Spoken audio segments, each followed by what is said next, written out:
get like back into it, get used to. It's just been I don't know. We've just done so many interviews, and you've done so many interviews, so we're just so used to just like talking to someone else. So it's kind of hard to get back in the groove just talking to you. So, Kobi, what's your inspirations? You don't want to know my inspirations. It's like just strictly like sin and debauchery. A little bit of like a Discovery Channel. Yeah. And a little bit of like all the things you see on like Instagram and TikTok of all those like informative like videos where they show you how to like using tools like the tool hacks or whatever. Yeah. But they're really just like not hacks at all. It's just spreading just like misinformation. That's where I just get my inspiration from. You get your inspiration through misinformation. I like it. Because like if they could do it, I'm like, man, I feel like, but am I feeding into it? Am I like succumbing to like the image of like, oh, they're doing it? Because like, no, I honestly, I don't know. You're my biggest inspiration, Joe. Well, you didn't set your standards up too high, did you? Nah, man, no. We can't go too high. Too close to the sun, we'll fall like Icarus. Yeah, I did make some a new concoction. I will say the peppers you had made, you can't even, because I know you use like the sweet bells, the baby bells or whatever. They're called Aurora peppers or some shit. Yeah, like little sweet peppers, multicolor and shit, tricolor. Since you put the jalapeno in there with it, they just tasted like jalapenos. Learning lesson. So I got the same peppers again, and I jarred up 2 big jars, but I only used the sweet peppers this time because I guess the habanero just leaks into all the other peppers because of its strength. But it was still good though. It tastes like a good pickled pepper though, right? Yeah, I think you're really onto something with those because like they literally even like the fucking jalapeno slices in there tasted just like the Cajun Chef pickled jalapenos you get from like any grocery store down here. Really? Yeah. They see, that's what I was going to do next. It's not too hot, and like I was eating them with sausage sandwiches, like taking a couple pieces out, just eating like. With some boiled sausage on some bread. Yeah. As in, like, just taking a bite. It was fantastic. Yeah. So I really think you're onto something. I've always like been interested into doing it. Just like I've been interested in like making my own wine or like doing something else or making my own hot sauce. I just never fucking do it.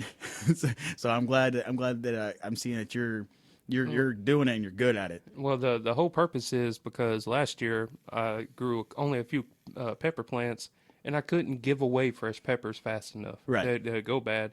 So my idea, because I'm doing the same thing again, but I learned a lot of lessons last year I'm trying to implement this year. So if I come up with like good pickling recipes, I can give it to people like as gifts and stuff, like for Christmas or something. But it's or like the possibly egg carton. Bring back your jar. Yeah, bring back the motherfucking jar. Like everybody out there listening, I need my jars back. If y'all got some of my peppers I've given away, Alex. I still have a couple of pieces left in the one jar. I haven't opened up my second jar yet. I was trying to finish off that one jar. You want to talk about this right quick? Yeah, we can do that. This is presented by Gator Farms. Gator Farms. So we have. We should get a LLC for that. Yeah. I'm thinking about it. I want to ask Aaron to draw me a picture of like an alligator driving like a little tractor. Oh, that'd be cool. Yeah. And then have like Gator Farms maybe have like a straw hat or something. Yeah, something wild. That'd be cool. But here, okay, so he can use like the same type of design as that. That way, it kind of implements. You know what I'm saying? That style of gator. Oh yeah. You know what I'm saying? We appreciate Aaron so much for all the creativity and artwork he's put into the show through the years, and we discounts. Really appreciate it. Yeah, and discount tattoos. Discounts. We love you, brother. We don't take you for granted. We really don't, because tattoos are so expensive. Yeah, I can't wait to go and hopefully in the next couple months get the next tattoo on my. Hopefully finish this sleeve coming up. But anyways, I digress. So these are. I'm calling them blackberry pickles. And I picked these blackberries in my yard on like, natural blackberries, cleaned them. And I just went on a hunch. I was like, I want, cause they're sweet, and then naturally pickles, they got that sweet sour, a little sweet and tart to it. So, but when I started, I didn't know the blackberries would make that color in there. So originally when you poured it in there, it looks like regular pickle jar. But after sitting for a week, you can see they have turned into look like little watermelon slices in there. Yeah, I kept calling them like purple pickles or whatever. Yeah. And I don't know, I could go with like blood red pickles or something, but it's like it's cool to see that you don't need red dye 40 and all them. The nature can color stuff too, you know. Well, this will have this should put a twang on it. You gonna try it on the air? Make sure I don't get this color on my damn pants. Make sure y'all check out Third Coast Podcast on all major streaming platforms: Instagram, Facebook, TikTok, YouTube, and we appreciate everybody that subscribes and join the TCP horde. And Kobi is trying on the air for the first time. So this is like your first time trying pickles, like pickle spears? Yeah, this first time. First time I ever tried it. So if it sucks, yeah, I want your honest opinion. Yeah, we should have got fucking toothpicks. My hands are clean. This my hands are clean.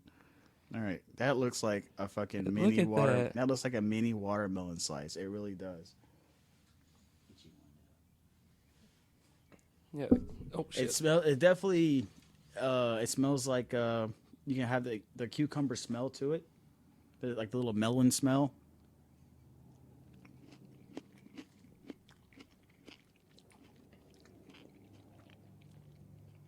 Not bad. Not bad. Because I don't really fucking like cucumbers. And I ain't a big. I like pickles, but I don't like spears. But I'd rather like I don't.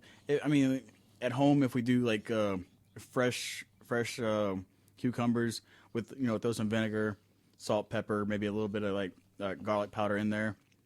I'll eat them like that after they sit, but it still tastes like the melonness of a cucumber, yeah. But at least the vinegar cuts it to where I think what you need to discover is I think what really makes the pickle flavor is like fresh dill in there. You see, that might be what it is. Maybe like fresh dill with like some mustard seed. It's not bad though. No. Like I said, I'd rather eat that than fucking plain ass cucumbers because cucumbers taste like shit to me. Good job, man. No, it's become just a hobby, and the blackberries in there, you really don't get nothing from it aside from the coloring. So yeah. that might be like a, you know what I'm saying? That could be like a thing. Yeah, it was cool. I mean, it's pretty. At least it don't taste bad. That's my goal. Like if I make something at least it's palatable. Yeah, that's great for me. So that means it's a success. I think, you're definitely onto something, especially with like the peppers. The peppers, I think they're pretty dialed in. But when it comes to something like this, you should definitely check for a chow chow recipe also, because I will fuck up some chow chow, dude. What is chow chow? Chow chow. It's made from different ways. It's basically I think it's like just peppers, bell peppers, and onions made into like this slaw type deal. And there's like spicy chow chow. People put it on sandwiches. They put it on the side of their plate when eating rice and gravy. People will mix it in with their rice and gravy. I think I've seen that, but yeah, I've never had it. Some people like kind of like grind it up a little bit more. Some people cut it and where it's more stringy, kind of like a. Was it cabbage? I don't know, actually. We probably should have researched that before we started talking about it. But I love chow chow, whatever the fuck it is. I think it's peppers and onions. I'm pretty sure. I don't know specifically what kind of peppers, but it's fucking delicious. I'm gonna have to check it out. Yeah, but definitely with these, I know that I gotta get it more to taste like a pickle. Yeah, and that's where like a dill pickle. You put they put dill in there. So I think if you would go to, I think Walmart sells them like the little plastic things. You can get some fresh cuts of dill, and whenever you put your produce inside here, you just put like a shoot in there instead of chopping it up. That way, I mean, you can chop it up. Just it's your recipe. You I just gotta hone it. Yeah, and definitely mustard seed too. Yeah, a little bit of mustard seed goes a long way. And there's like the spicy pickles we buy will have like the little small Tabasco pepper inside there too. Maybe that could be something else just to give it a little kick. I don't know. So Speaking of Tabasco pepper, I didn't know that they grow into giant ass plants. yeah, they're fucking huge bushes. They're like Mine out there is like about this big, and I researched because I'm thinking about moving. I recently moved into a bigger pot, and I was just curious about how big it grew. And then I was looking at, I was like, man, that can't be right. It them look like bushes, but then when I like looked at it, I was like, damn, them. And then they're multicolored, they're tricolored peppers too. So they go yellow, they go greenish to yellow to red, and you can pick them after they turn like the light green color. yeah, they're super pretty. Like I love and like how they point up like that. Yeah, it's a super pretty plant.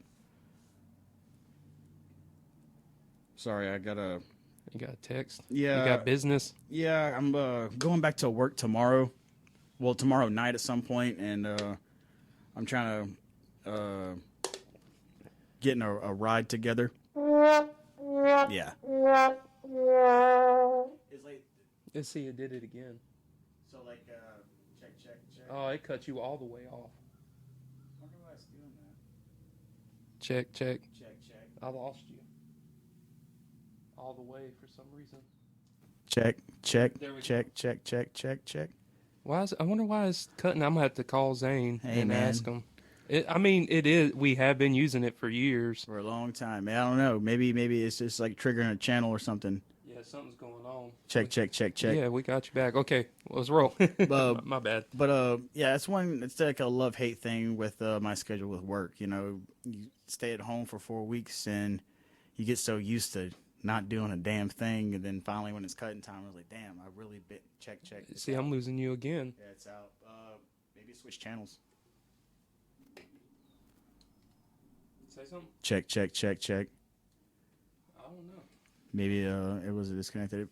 But yeah, it's a love-hate relationship with like my schedule and stuff. It's the fucking cord going out. Oh yeah, the cords are dime a dozen. Like, That's what it, because that's what happened last time. Yeah. Is the cord fucking went out because I moved it a little bit and it was fine. Are we still hot? Let's see, it went out again. I'm gonna stop it. Check. Yeah, we're having some technical difficulties. Just bear with us. We are back live, but yeah, as I was saying, it's a love-hate relationship. Going back to work, staying home for so long, not doing a damn thing, and then having to go back to the grind. It's like I'm going back to jail I have to go do another month, then come home a month. You know, so Yeah. It is what it is, man. It's at least I'm going out to make more money. Yeah, but when you switch from that mentality, that's got to be hard the first couple of days, huh? Oh, it's especially for like the past 6 months, I've been working nights. I love working nights because it's like you're living a half a day at a time. Because by the time you wake up, it's 6 p.m. So that day is already gone. Like, you know, that day is rode off, and so you're working from 6 p.m. to 6 a.m. And so whenever you get off, that day is starting for other people. But I'm going to sleep, and so I'm only alive like a half a day at a time. So you work 12s for a whole month straight. Yes. That's tough. Every day, depending on like sometimes if we're at shipyard or we're at a boat dock or something between jobs on Sundays, we'll do like Sailor Sunday. We'll do a half a day. You know, we'll just work till 12 and then just chill and stuff. Major holidays, we try not to work if we're not having to. But yeah, I like working nights. Night shift is the best. Also, I'm like hiding from the sun the whole time. But we're at shipyard right now, so everybody's probably going to be up during the day having to work because we're having to do a bunch of maintenance on the boat before we go out to our next job. We just got back from Mexico. Yeah. Yeah. So it is what it is. I'm ready to go back. I miss my boat. I miss the ocean. I get the best of both worlds.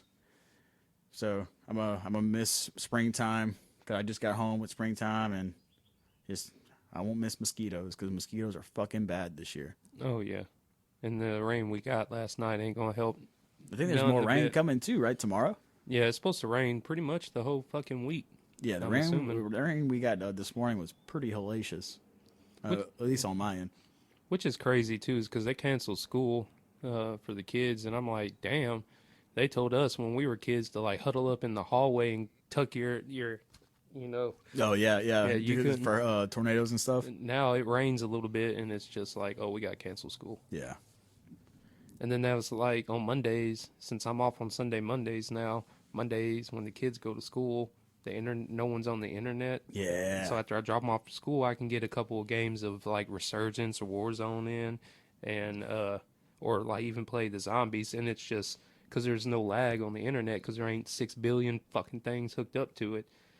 And then the school board took that from me today. the injustice for some rain. It just rained. It acted like it was going to fucking come a hurricane. I haven't been able to play, like, I've tried playing a little bit on my PlayStation on the boat last hitch. I got in a couple games. But I'm so spoiled to a headset now. I don't want to play any online games unless I have a headset. Because I can play it on my Xbox. I can play, Warzone on my Xbox, but I have no mic. So I don't have an Xbox headset. My other headset, it works. It's a USB, so it works good with my PlayStation. But I have to have an Xbox headset. On the PlayStation 5, it has a mic and a speaker in the controller. Oh, see, that's awesome. Yeah. So, I mean, I use headphones, but I use the mic on the controller to talk. Yeah. No, I don't know. It's fun. Oh, and news from yesterday. We just had a big shout out to the city of Ponchatoula, Louisiana. Strawberry capital of Louisiana. Where is Ponchatoula at? It is right beside Hammond. You're by New Orleans area. It's maybe like around like 45 minutes from New Orleans. It's like southeast of Baton Rouge. Maybe like 25 minutes maybe. All right. But the town is the town looks so eclectic and nice. It's such it seems like a really nice place to visit and just shop around, especially for like the festival times. But we had a pageant yesterday because I'm a pageant dad, and I'm doing that. Congratulations! And little baby girl won so many things yesterday. She had gotten most photogenic, best smile, best fashion, and most beautiful, and then she was tied with Grand Supreme. So Grand Supreme is like overall. Yeah, they win the whole thing. Yeah, that's like the highest you can get of overall. Well, she was tied with one other girl for the Grand Supreme, but she got Mini Supreme in her age bracket, which is 0 to 11 months, and she turned 8 months today. But she they get big fast, huh? They get big fast, man, and I hate everything about pageants. I hate it. I'm not even gonna lie. Ali knows I hate it. Like the world knows I hate it. Wow, it's just nothing that my family did, and it's nothing that her family did. But it could be a phase because when Alyssa was small, she was in a couple of pageants, and I don't know. Enjoy why it's there. I mean, it's different. It's fun for Allie, and especially since she's won. This is her third one, and she's like she wins some things out of it, And she's like, what is this one called? Cajun Cutie. She's like Mini Supreme Cajun Cutie of Louisiana, and it it kind of tear jerks me a little bit, like, oh, my baby's so cute, and so does everybody else think that as well at this event, Yeah. It's rewarding in that sense, but fuck, it's expensive. Ain't it crazy though how they it's great, but there was babies that placed last, Well, there are certain events that are separated by crown all events, and then there are some that are just strictly like you can get to win runner up. Like the second one she just did at the Louisiana Doll Festival right there in DeRidder. It wasn't a crown all event, but she got certificates for like runner up and stuff like that. But this one was a crown all, but she won her category. Yeah. And she was tied with the overall. And so that's that I'm pretty proud for that, And yeah, like you said, it is a phase. And hopefully when she grows up, she wants to get out of this phase, but as long as and then she would want to do dance or chill. Yeah, well, whatever she wants to do, I'm support it. Yeah. I just wait till you get to dance. I feel like this is for moms for this, and I get that. It gives them something to do. It gives them something to be proud of. And I am proud. It's just not for me. But yeah, big shout out, baby girl, for being a little winner, little mini supreme over here. So I just wanted to give myself some flowers for making such a cute baby. So you did a good job. Thank you, and Allison. Thank you, man. Mainly Allison, but at least she only got my eyes, and I think she's got my big ass ears. But everything else belongs to Allie. Well, good thing the viewers can't see them because they're got headphones on right now. This is Oh yeah, I talking about my satellites. I was like, you can't see. We explained this last podcast. Shout out Trainwreck Method for coming through and having a terrific time with us. It was a very, very, very good show. Bunch of good boys. But I let the camera see without the lens. It's just like this is part of me wearing a mask. So everybody wears a mask to hide from things, from social anxiety. And I'm a very social person. I love people. I love to be around people. But if I could wear sunglasses every waking minute of every day, I fucking would. Inside, outside, nighttime, because it just creates a barrier whenever I'm like talking to people or like doing something. It's like you can't see me. Though these, you can clearly still see my eyes with these, but it creates like this mental block for me. So it just helps me do better. Because even whenever I was performing live, half the time I'm screaming with my eyes closed because I don't want to see nobody because I just social anxiety. Is that and like stuff. the turn down scream? Yeah, and just like my fucking just up like this, eyes closed, down like this, eyes closed. So I feel that. Everybody has a mask and everybody wears masks. It just depends on where they choose to wear a mask, and I would like to wear one all day, every day. And speaking of masks, I can't wait to I scheduled a dentist appointment 2 weeks ago. I need to go to dentist so bad. Yeah, I gotta get this front tooth fixed. Shout out to Aspen Dental for cracking my front tooth, but breaking it. Anyways, pieces of shit. Anyways, I set up an appointment, and I ain't gonna get to see the dentist until 3 months from now. Yeah, it's hard. Even with like private insurance, it's hard to get into the dentist for some reason. And that's in Alexandria? That's right here in Oakdale. Oh, okay. They did the kids, like, for some reason, I guess they have to fill different brackets, but like the kids got, relatively fast. But for me, since I'm an adult or whatever, I have to wait like 3 fucking months. Because they're probably like, oh yeah, his shit's fucked up, so he can. I mean, the viewers can see it. Everybody can see it. And it's like, damn, look at that motherfucking. Yeah, I'm all expense paid for what has to be done. Yeah. I've been. I don't think I have bad teeth. I just haven't been in a while. I like to think I take pretty good care of my dental hygiene. But it's just, I couldn't tell you the last time I went, it's something I've been putting off for a while. Even like starting this job, I have like really, really good insurance. And I've only used it, I think, just like one time. When need to? Yeah. Yeah, that's like me. And the only time I've really used my insurance is like when I got sick.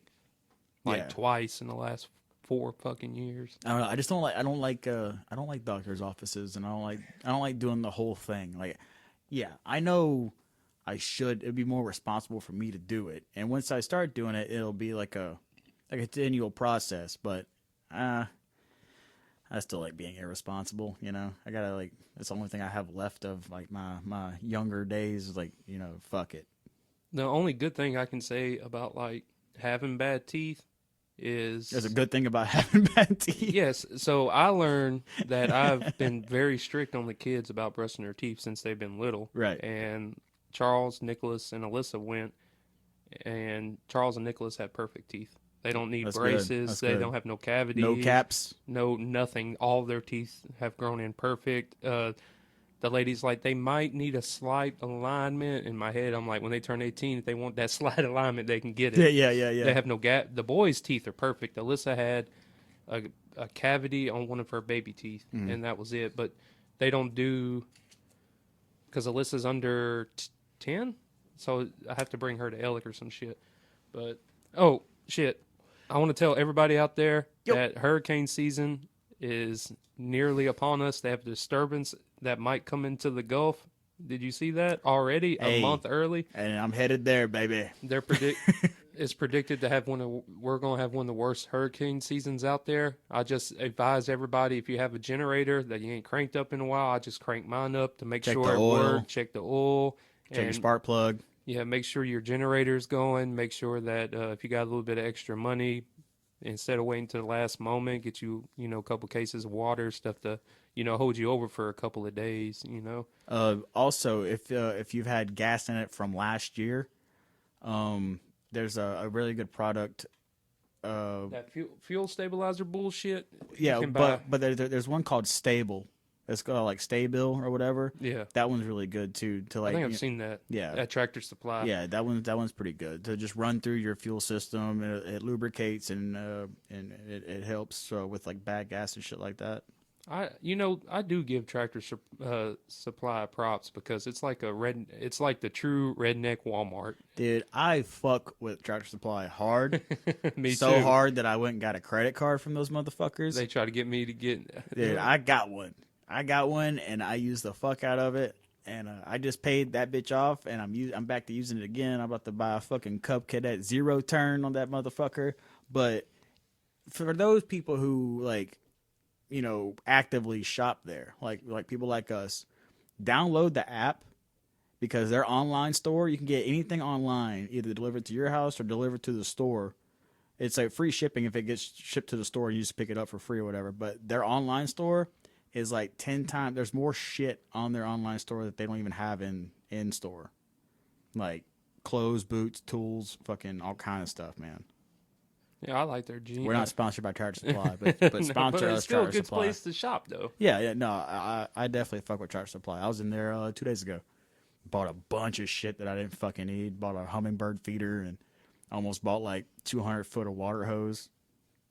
Don't hummingbirds don't sleep or some bullshit like that? They seem like it. They don't. I don't think they need sleep. I've been like actively feeding. That's how my job feels about me here recently. I've been actively feeding like all the wild animals in my yard, just like bread. I would just buy a cheap loaf of bread, crumble it up, and just throw it in the yard. You're turning into an old man. Dude, I like birds. I've always liked birds. I've been trying to convince Allison to let me get a bird, but I'm able to get chickens once baby girl starts running around, so she can help with the chickens. Because right now she's a baby, so Allie don't have time to go fuck with chickens while I'm gone. She's running around at 8 months old. You might be on something there. Maybe. Well, she hasn't started crawling yet. She's picking herself up and putting her knees underneath her, but she's almost there. When she gets going, it does seem like nothing. Oh, the whole thing about they grow up fast. Yeah, they grow up incredibly fast, and it's like, especially me being gone a month at a time, it sucks because I missed out on it, because like I'm gonna miss her being a baby, because she's so cool as a baby, but I'm so ready to see like what type of little human she's gonna like evolve into, especially with like me as a dad and Allison. We're gonna have a crazy fucking kid, dude. Like she's gonna be just. I'm so excited because I think she's gonna be fucking crazy. Speaking of kids and growing up fast, big shout out to the Oakdale Lady Warriors softball team for making the quarterfinals. Hell yeah. They lost to a late home run. The other team knocked it out the park at the end of the game. Oh. Like it just... That's tough. And then that team, Montgomery, went on to win the state championship. So they did lose to the state champion, but they, got fourth. And that's big, and that's cool to go to state and play in that. And big shout out to my niece, Audrey Lacombe. It's crazy. I remember when she was born. Yeah. Now she's about to, next year she'll graduate high school. We are getting old as fuck, dude. Old and bald as fuck. Yeah. That's why I just started cutting it, just shaving my head. You see those things you can buy off Amazon? They look like a little lawnmower. You put a razor blade in it. Yeah, you just do this with it. Yeah, I'm gonna probably get. I'm almost there. Yeah. I'm in like the denial phase, but baldness is coming. Yeah, hey, once you overcome the denial, dude, you're fucking home free, man. You say, fuck it, man. Bald beard dad bods is like the thing now. Who would have thunk it? Yeah, I guess. Like everybody used to idolize like people that are like so fit. No, what's in now are dad bods and like thick moms. That's like the hottest thing in the world right now. Thank God people have finally started to realize, dude, winter's coming every year. Get you something, some warmth. You know what I'm saying? And speaking, since winter is over now in Louisiana, that's why I had to get drastic. Everybody, the growth is gone. It looks good, man. You look good, man. Yeah, I'm surprised. I actually, because, well, I mean, the show probably, but people that know me, I used to be pretty heavy most of my life, or, I fluctuate weights pretty regularly, but when I shaved the growth down, it was like 7.5 inches, but when I shaved it, I could see my Adam's apple again, and that shit still shocks me, because growing up in certain periods of my life, I didn't have an Adam's apple. A thick boy. I'd like to. I would be a lot thicker if Beth was around. Trust me. shout out, Mama Beth. We love you and miss you.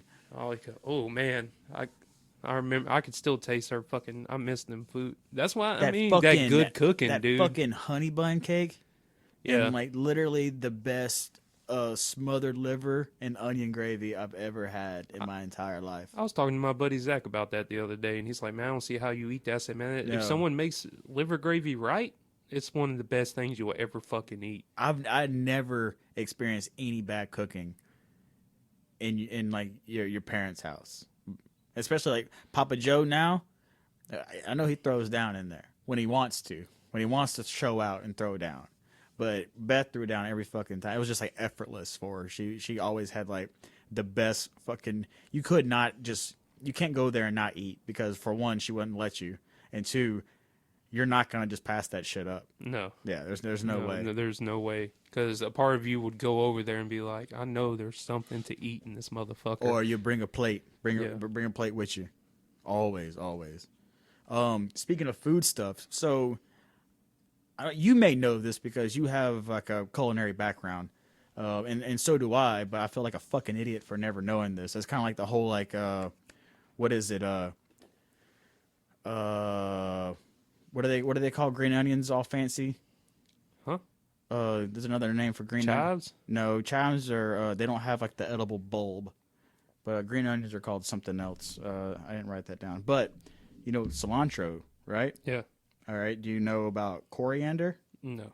It's the same plant. So coriander is a spice. It's just a seed that's dried that you use. All right. It's the same plant. Cilantro. Huh. Never knew that. Well, that's new information to me. Not until like maybe like a week ago. And I was like, get the fuck out of here. Because like they both have like that. I mean, for like cilantro, there's like two types of people in the world. Some think it's like refreshing and green. And like very tasteful as like a I guess it's an herb or a vegetable or whatever. But to some, a lot of people, it tastes like soap. So whenever I go to make a pico de gallo with some of my buddies or whatever, I have to like make a separate batch without it, because otherwise it just tastes like soap to them. That's wild. I didn't know that. Tastes like but yeah, soap? The more you know. Coriander and cilantro, same fucking plant. You can eat the entire plant of cilantro, and cilantro, like the coriander, is the seeds of the actual cilantro plant. I wonder if there's other things that are like that. Oh, I'm sure of it, but that's just like the main, because I eat cilantro like every week with like I put it in with my ramen and my pho and stuff like that I make at home. So I was just like, coriander. What the fuck is coriander? Oh, trying to find out. It's just fucking. I was trying to think of what people call green onions. It's like everyone else in the culinary world calls green onions something else. And I liked how you tried to lean on me there. I don't know. I didn't think it was called scallions. Green onions and scallions, same thing. Oh, scallions? Scallions. At first they said scallops. Not scallops. Scallops no. Definitely not like green onions and scallions are the same thing, but there are spring onions that have more of a bulbous bulb at the end. Those are like those are spring onions. Yeah. And chives, you just eat the green part. And then there's garlic chives, which are the green shoots out of the garlic bulb itself. Yeah, I used to fuck with them plants at the nursery. Them motherfuckers make you smell like garlic. Oh yeah, too. oh yeah, like really. And like, they're delicious as like toppings and shit like that. But yeah, the more you know. I mean, I'm sure a lot of our listeners know that, and I'm just an idiot. But they're probably like, damn, we knew this all along, motherfuckers. Shout out to everybody that's been listening to the show for all of these years. Thank you so much. It means the world to us. We put so much thought and effort into every week's show. We try so hard, and the only reason we're still doing this is because of our lovely viewers, our friends, and we have the best influences. We may not can put our fucking finger on the influences because we're just idiots, but we have the right influences in the right places and the right viewers to push us and keep doing this. So big shout out to everybody who's a fan. Shit, yeah. You want to do some music and take a break right quick? Yeah. Let's, we're about 35 in already. Right on. We don't have a limit no more. By the way, we don't have to limit shit no more. We did it for a little bit. For those who don't know, we don't have to limit ourselves no more. But, it's still probably a good thing we should limit because we don't go on stupid rants. But we got some stupid rants coming up for you on this show today. And I am super excited about it. We have some fun things, more fun things to try together. But right now, I want to do a big shout out to our brothers in the art world of music, influence, and fusion. The Iceman Special. We're gonna play the song Lagniappe Love. And that's off their new album, Zycordia, on all major stream platforms. Make sure y'all go out there and stream them. Big shout out to them. They just played Jazz Fest again this year. And they're playing, we just talked to Chuck a while ago, and they're playing every day this week. He said they're so damn busy. Shout out to Kennedy. She's helping out with Jazz Fest, and she's had some other events coming up. Those guys are incredible and stay incredible, and they are forever a part of Third Coast Podcast. And so today, you're going to have a 2-for-1 special. We're playing 2 artists. The first one is the Iceman Special. Like Joe said, that's their handle, the Iceman Special. Check them out all. This is Lagniappe Love.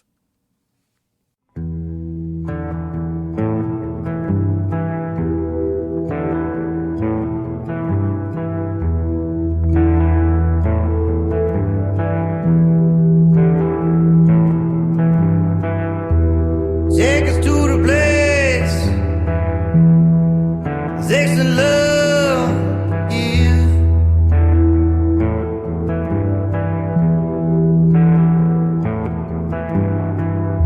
Any road to get there, we can fly, we can dig.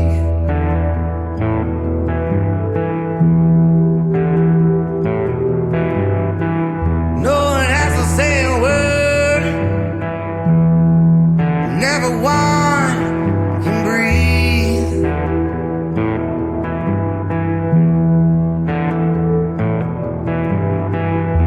A cage-free place for any bird, trees of many leaves.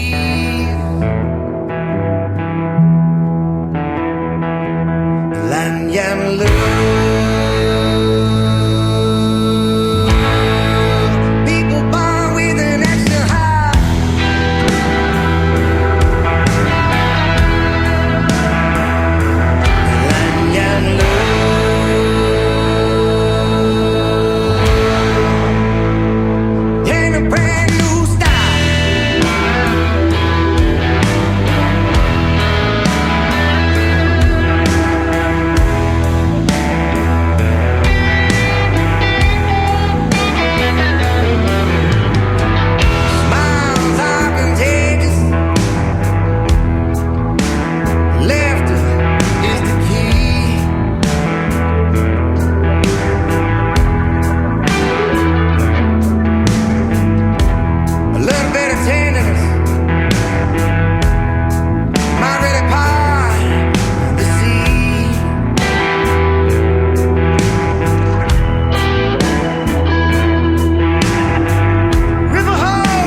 So yeah, go ahead and finish that. We're back. Yes, boss. We're about to dive in to a segment that is I like to call like misfortunate.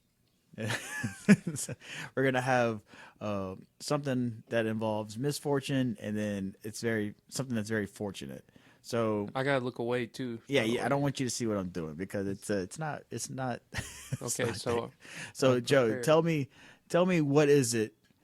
Like, what about beer and why beer? But tell me about what beer you enjoy the most out of like the different types of brews, where lagers, pilsners, micro brews. If you like IPAs, if you like just give me a minute. Okay, so what is it about beer that I like so much? It just, after a hot day or a long day at work, a good beer goes a long way. But I would say my favorite beer of all time is probably Oktoberfest. Sam Adams. Yeah, it's so fucking good. It's definitely, especially if you get it out of a tap, it's perfect. It is the greatest beer of all time. But I do like a Blue Moon too out of tap. But if we're going to have to go out of just everyday, just good drinking beer, Miller High Life all the way. Champagne of beers brewed in Milwaukee, where, oddly enough, a lot of the big name beer companies come out of Milwaukee for some reason, which is... Pabst is from Milwaukee. Yeah. I don't know. If we go microbreweries, though, I have to say Huckleberry, Riverboat Raz. Look away real quick. Look over there. I'm still looking. I'm trying to look away. And then... Okay, you're good. And, let's go with the Purple Haze from Abita. I love that raspberry beer. I mean, I can't drink a lot of them, but I like one or two because it gives it's a good palatable taste. And it's different, too. I don't know. I like the sours, too. There's a pretty good sour made by, what's that beer place? Chandelure. Yeah, in Mississippi. Yeah, that's pretty good. I don't know. Beer is just... It's the best. I prefer beer over hard liquor any day of the week. I ain't a big hard liquor fan. But I do... margarita every now and again is okay. But it's just something about a cold beer, you know? But, that's like... Especially if it's been on ice, too. But that's like the coming out of an ice chest, I think that's the best beer. Like a good... that's why I like that ice chest over there. I paid like $100 and something for it, but it keeps ice for like 3 or 4 days. Especially if you put it like in a cold, I mean not cold, but like somewhere it's out the sun and shit. Yeah. I think it's bear proof too. Okay. So Uh-oh.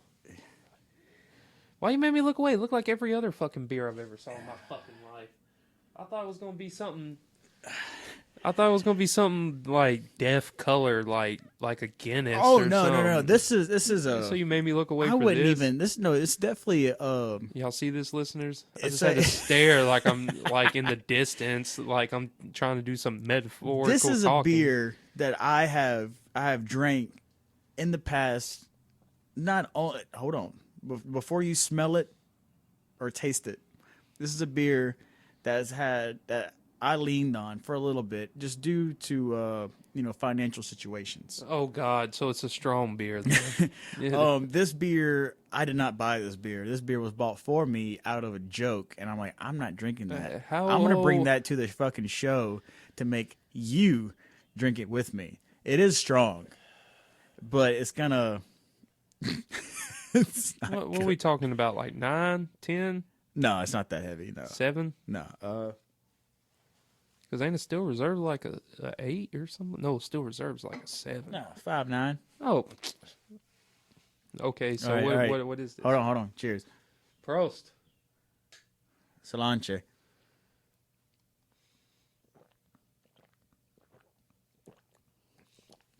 It tastes good. It's not a Still Reserve. You sure it's not Still Reserve? It's not a Still Reserve. Still Reserve has too much of a metallic taste to it. What do you think that is?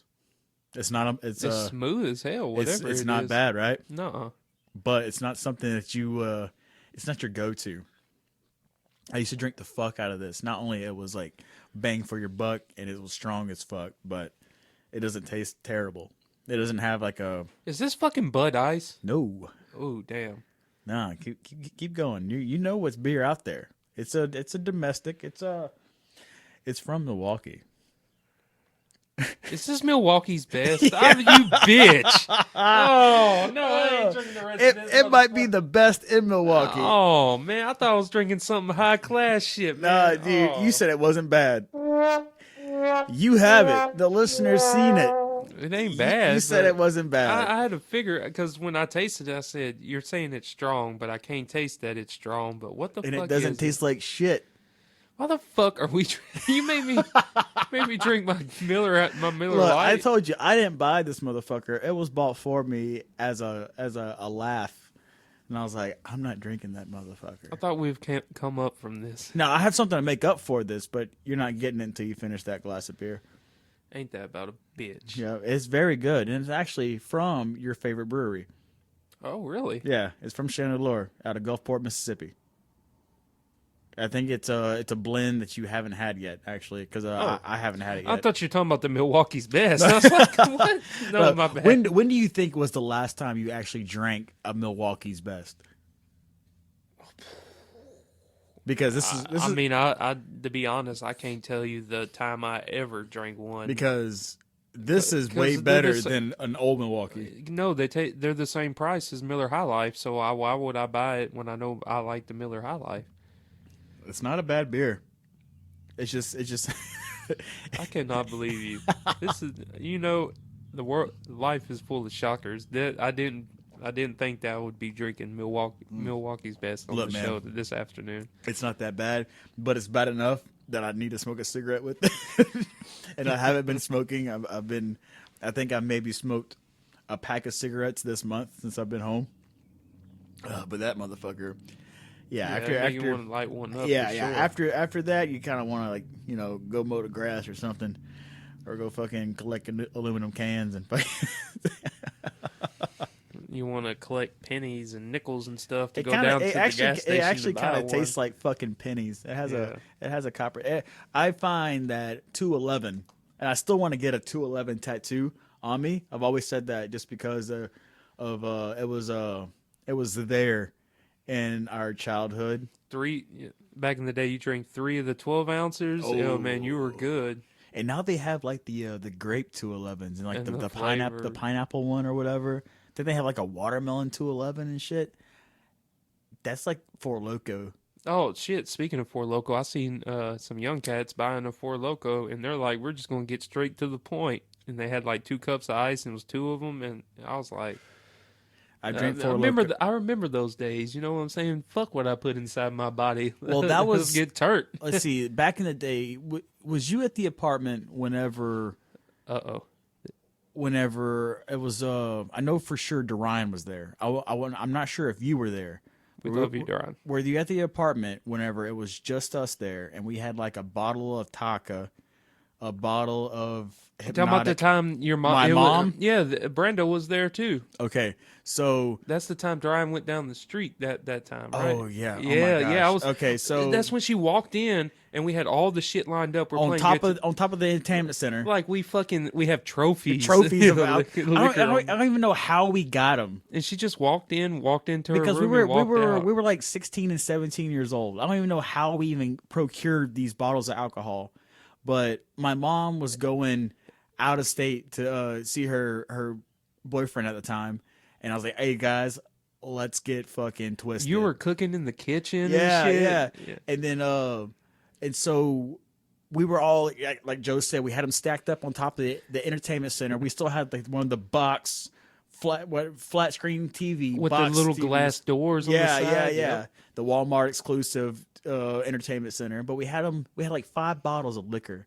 Like Captain Morgan, Hypnotic, Taka. Everybody had their own specific bottle. Yeah, remember? we had like a bottle. I don't know if it was like Jack Daniels or Jim Beam. We had a whiskey. We had Jim Beam because I drank Jim Beam. Hypnotic was for Brando. Captain Morgan was for you. Yeah, and then I think Dorian was drinking vodka. Somebody was drinking vodka. It might have been me drinking vodka. I don't know. I think D that night he got so cased. And I'm going to get to this point, but all right, so let's get back to it. We had the bottles as like trophies, and we were having a good time. Us boys were just hanging out and stuff. my mom was supposed to be like hours gone. Well, we're sitting there hanging out. My mom just all of a sudden just like pops in the apartment. She's like, "Hey boys." She goes to her room. She forgot something. She's like, "All right guys, I'm gone." And she just walks out, and we're just sitting there just frozen and shit. Like statues. I remember that. And then like later that night, we were just like we were so like we got so messed up, and we were like just like having so much fun because like we almost got caught doing this. I remember like Dorian sitting on like my living room floor in his boxers. He's like, "Dude, did you turn the air on?" And I looked down, and like one of his balls is hanging out of his fucking boxers on my fucking tile floor. I'm like, "Dude, check yourself. Your boys are out." That, and then Dorian ended up like running down the street that night in a daze. That was good. That was the good old times, man. We were buying like Mad Dog and Cisco back in the day. And People shit. getting thrown over your big bushes and shit. That's probably what's fucking wrong with me. Like all my physical ailments that that are like haunting me to this day. You know what I was thinking about the other day that had me laughing at work? You ever just like catch yourself like in a memory while you're doing your mundane task to make money, to pay taxes and bills? But I caught myself in a memory, and I was thinking about the time when you had a birthday party and Aaron brought that fucking crossbow over.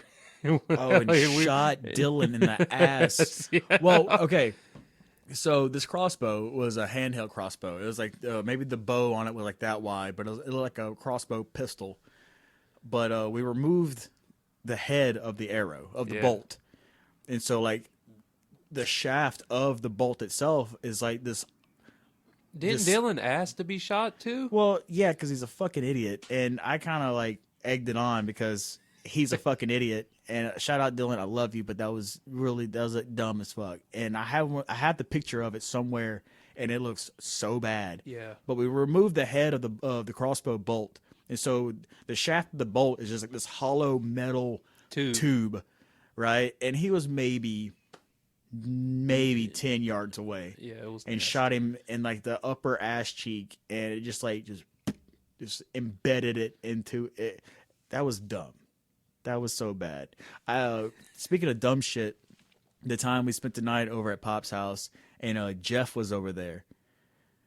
Oh, you talking about the time y'all threw the incense in the fucking tent? We had a tent outside of Joe's house, and me and Jeff were still up, and we were so fucked up. I'm like, man, let's fuck with Dorian and Joe. And I just bought a big bag of incense. I think I got it from like Hot Topic or some shit. There was like 50 incense. I'm like, dude, let's smoke them out.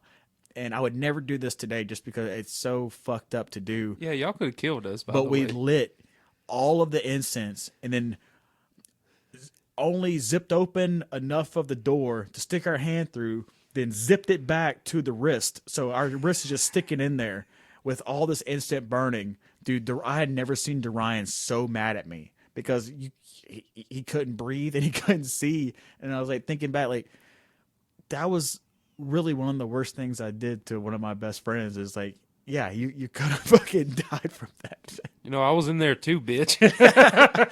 Well, I don't remember you being as mad as Dorian was. Dorian was like not even like speaking to me mad. And me and Jeff were, we're like, ah ha ha, we got you guys. Like, nah. Yeah, because a lot of that stems from me fucking with Jeff too for a long time. Shout out to Jeff, man. Like, oh, he does. He has some. If y'all ain't checked it out, y'all need to book. What's it? How do they say it in Louisiana? The glue clucks, the fucking like the gold thing for like LSU and shit like that. I have no idea. Don't say clucks because the fucking. It starts with the G. It's like instead of saying gold tigers, they say glue glucks tigers or whatever the fuck it is. I don't know. I'm not. I have to check it out, but y'all need to check out if you're into axe throwing. Just type in local axe throwing business, and you'll see Jeff up in there with his business. If you want to throw some axes and book him for an event, make sure. Where's that at? He does that out of Lake Charles, I think. Okay, this beer tastes like ass. Yeah, it really does. It's got my brain fucked up. I can't think right now. I think it's way stronger than fucking 5.9%. Oh, it just tastes like pennies. I never forget that one time. Since we were talking about Jeff stories, I like this though because you did bring it up earlier how we've been talking with like guests and interviewing people. And we never hang out, just us anymore. Yeah. So, I mean, we do hang out outside the podcast before and after. Y'all going to hear our stories on life. I remember Hurricane Katrina came through, and it hit. A lot of people don't understand that Hurricane Katrina dumped a shit ton of rain throughout the whole fucking state. I didn't know, I wasn't friends with you guys during that time. I was living in Oakdale because our farm got so flooded in, we couldn't leave because we didn't have 4-wheel drive. All we had was horseback. So we had to like get out of the farm outside of Oakdale to move into a house that didn't have power in Oakdale. And then we were I was still going to school in Elizabeth. We didn't have power for almost a month. We had National Guard patrolling the streets of Oakdale. Straight the fuck up. So, during Hurricane Katrina, when all that shit was happening, my sister and Jeff. Oh, I'm done with this. I don't know if I can do that. He's giving me a bad. It'd be fine. Oh, fuck. So, you know where the middle school is? Yeah. So, you go down that curve and say you take that straight shot going to like where Loomis's barbershop is, Bayou and stuff. Yeah. You know that duplex on the right, the little 2 white duplex? Yeah. Jeff and Brandy stayed in that left side during Hurricane Katrina. And we lived right down the road at the time at my dad's house. But me and Emmett and Jeff got fucking cassé together during Hurricane Katrina, right? And the water was so high that me and Emmett was fucked up, right? We were playing fucking quarters of all fucking things with Jim Beam and some type of beer. And me and Emmett got so fucked up that we went and the water was so high that you would float away on the roadway. Really? It was like 7 foot tall, right down by the middle school, right down that little road. It was so high that when I would stand up in it, it would just take us away. So we would just walk out there and take us away dangerous. And swim it back up. Super dangerous. So the power went off, right? And me and Emmett are soaking wet. There ain't no towels and shit. This is, you know what I'm saying? This is like my sister's 19 years old and I'm fucking 17. You know, we're doing teenage shit, you know? So of course there wasn't enough towels. So me and Emmett laid on the back of the truck to dry off during the night and passed out, whatever. They brought us inside. There was no power, but the power kicked back on, and they had one of those big ass fucking AC units, and it kicked on through the night. Me and Emmett was out, but we were soaking wet on the floor. Sick. We both got sick as hell because we were soaking wet, and the AC kicked on, and we were so fucking fucked up, and we passed out, and we woke up the next morning. It was bad. Do you remember how we used to throw parties back in the day at Emmett's camp beside his granddad's house? Hurricane. Oh, I remember the time I jumped over the fire. And then you fought a pine tree. Yeah. Well, that wasn't at that time. That was one of the we did it several times. Why we gotta bring up my dirty laundry? Well, no, I was about to make fun of us all. Like we were throwing, for some reason we were always able to procure an area or somewhere to throw a party, and we'd just invite our friends from we have friends from all over at the time. Now it's just we don't have any friends anymore. But I had somehow procured a bunch of music equipment. I don't know if you remember this, but I was like, all right, so in Emmett's beside his oh yeah, we had got like a drum set, a couple guitar. I think Brandon brought his guitar. There was another guitar. I had found like a big mixer. And we just like wired in everything because I was like, yeah, man, like, you know, like we could play some music tonight. You know, we could provide, you know, the party with music. And none of us were musicians. Like you played bass and Brandon could like play a little bit of guitar. Nobody played drums. I wasn't singing at the time. And I was like, I just had this like glorious idea in my head. Like, dude, we could play music tonight. And nobody played no music at all. And we had just like rope lights up. We had like a bunch of, I don't know. First, I think like in our heads, the event seemed bigger than it turned out to be because it only ended up having like maybe less than 10 people there, or maybe 10 people there. But we still had fun, right? You know. Okay. I don't know. That was the good old days. It's wild to look back on that and see it really feels like it's eternity away, if that makes any sense to me. It's almost been 20 years. Almost 20 years ago. Because we were doing that whenever we were 16 and 17. And so in 3 years, that'll have been 20 years ago. Getting old. Getting fucking old, man. It happens. And we still rage like we're young. Cheers, man. Let's drink this shit beer because we got a good beer coming up. I drank mine. Oh, you did? Oh, okay. You gotta catch up, ho. Before you get to that beer, let me tell you about this story right quick. Okay. Oh, fuck, that's so bad. I need to take some shit out of here. Look at this shit. See, this is like getting to the roots of how the podcast used to be. Check that out. OG, shout out Terrence. He's the one who started this all, and he left us to take over, and we are trying our best to take over. Slowly but surely. Yeah, big shout out Terrence. Thank you for giving us this opportunity to like fuck with people's minds with misinformation and conspiracy theories. And so, I'm gonna throw up a picture right quick. I hope that works. So in Las Vegas, there's a family that's being ridiculed for calling 911 to report an alien in their backyard. A teenager who was ridiculed after his family called 911 to report seeing a 10-foot tall alien in their backyard has spoken out 1 year since it happened.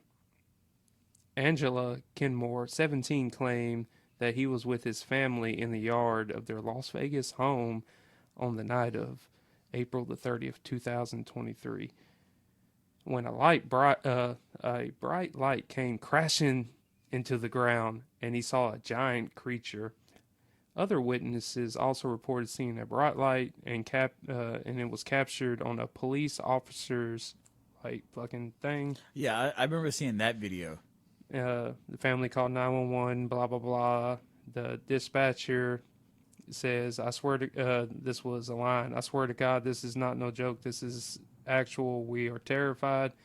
Multiple family members collaborated the stories with police, with, the body cam recording. Sorry about hitting the mic.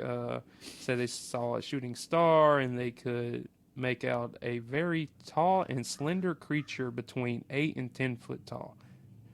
Before I read the rest, so multiple family members saw this creature, but only... was it just that family, or did anybody else see it? Just in that family. And the Kenmore even created a drawing, which I've seen right here, of what they claim to have saw. This bizarre sketch that y'all can currently see.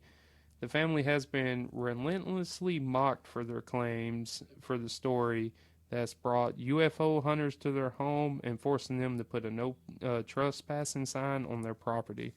And this is reason why I bring this up. In the day and age we live in, where the U.S., as a whole, the Mexican government, big, that UFOs are real. They said UFOs are fucking real.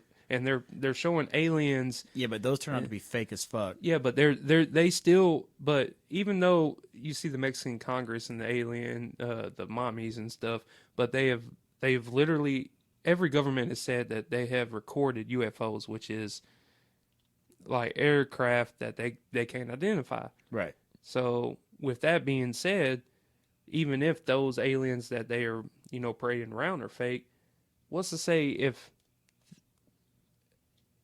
I firmly believe in in all the conspiracy and stuff that there is definitely some type of aliens or some type of truth. There's something they are definitely not telling us. And then you look in creatures throughout all of humanity.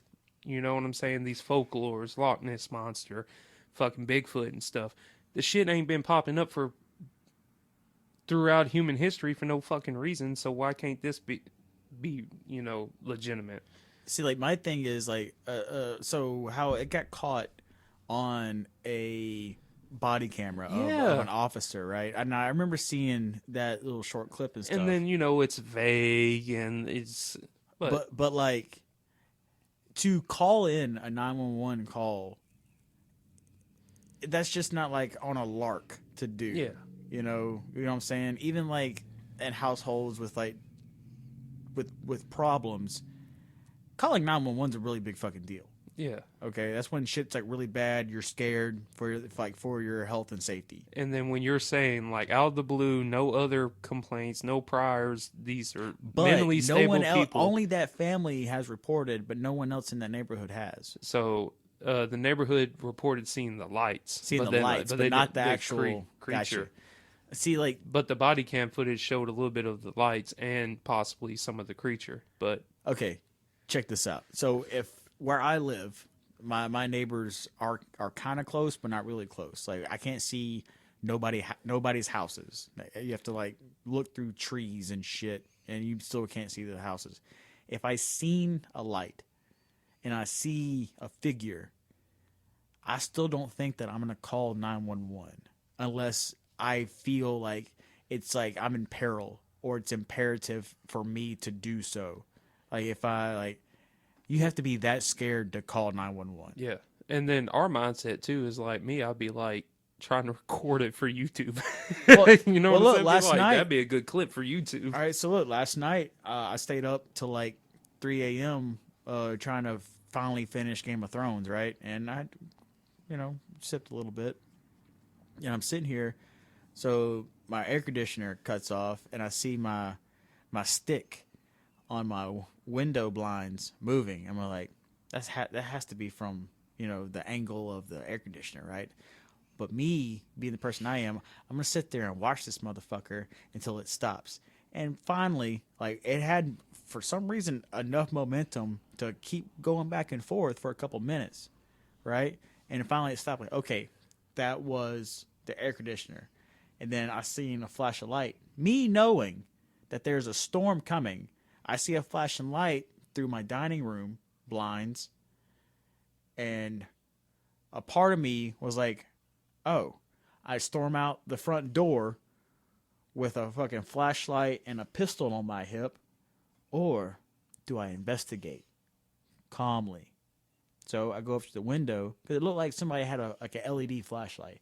It was just fucking lightning, But it looked like it looked like someone had a LED flashlight. So I peeked through the window to see if I see anything. No, it's just fucking lightning.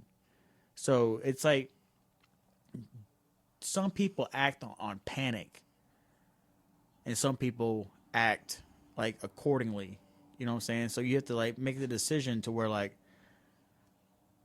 what if it were a police officer outside my house with a fucking flashlight, and I come outside wielding a gun? You know what I'm saying? Like, you have to think what is the best decision to do. But for something like this story, if this were to happen to me. Yeah, but imagine seeing something 8 to 10 feet tall, though. Yeah, but to me, in my head, I'm not worried about calling 911. I'm not about to go fucking barricade myself. Because even still, until I get my security system hooked up, we lock we have double locks on each door outside. Those are locked. And then when we're sleeping in our room with the baby at night, that door is locked as well. Because if you get through our front door, you just can't walk into our room. You still have to get through that door. Yeah. And then by the time I hear something, there's a pistol right here. So am I concerned about hearing a noise and calling 911? No, I'm trying to protect my family first off and foremost. If I, say it, so like people who sometimes you don't have time to immediately call 911, right? Because you're trying to act accordingly. I'm the protectorate. So what would you have done if you walked in you seen some 8-10 foot alien after a beam of light in your backyard? Well, like I said, I'm gonna go straight to where my family is residing in the house. Lock that door to my bedroom because I know the other doors are locked. have that gun ready, and then assess, and then if I have an opportune time to call 911, then I would. Would you shoot it?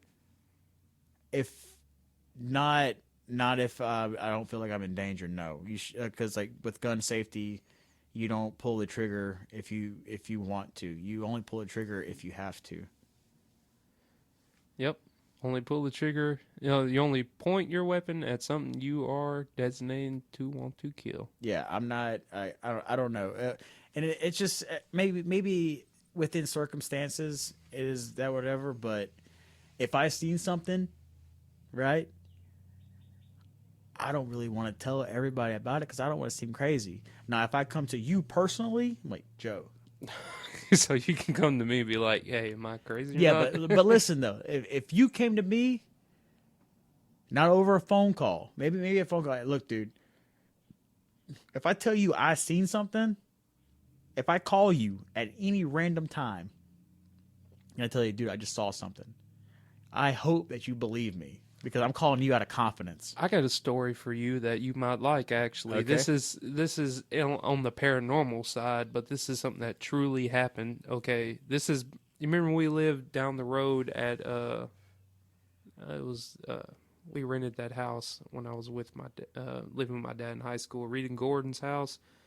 Right there, Kiki's old house, the brick house. The one in the middle. Yeah. So you had a door to your room. Yes. And there was a front door to the living room. Yes. You had two front doors. So there was two front doors. There was like a little living room and a bedroom on the left side, and then the big living room on the right side. I think that house used to be a duplex. So that house way back in the day used to be a nursery, like way, way, way back in the day. And my dad was telling me the history one time and stuff like that. And he told me a story that he was on the couch, and Audrey was real small at the time. It had like all the little play toys and shit like that. And he said that he was on the couch one night, and one of Audrey's toys went from one side of that big ass like long, because it wasn't just like a regular square living room. It was like a rectangle. It was real long. It was long, and then the kitchen was in the back. Yeah, then the dining room, then living room, but it was all like shotgun style. So one of the toys, apparently, he said this, one of her toys lit up and moved across of the floor while he was in there. Moving out.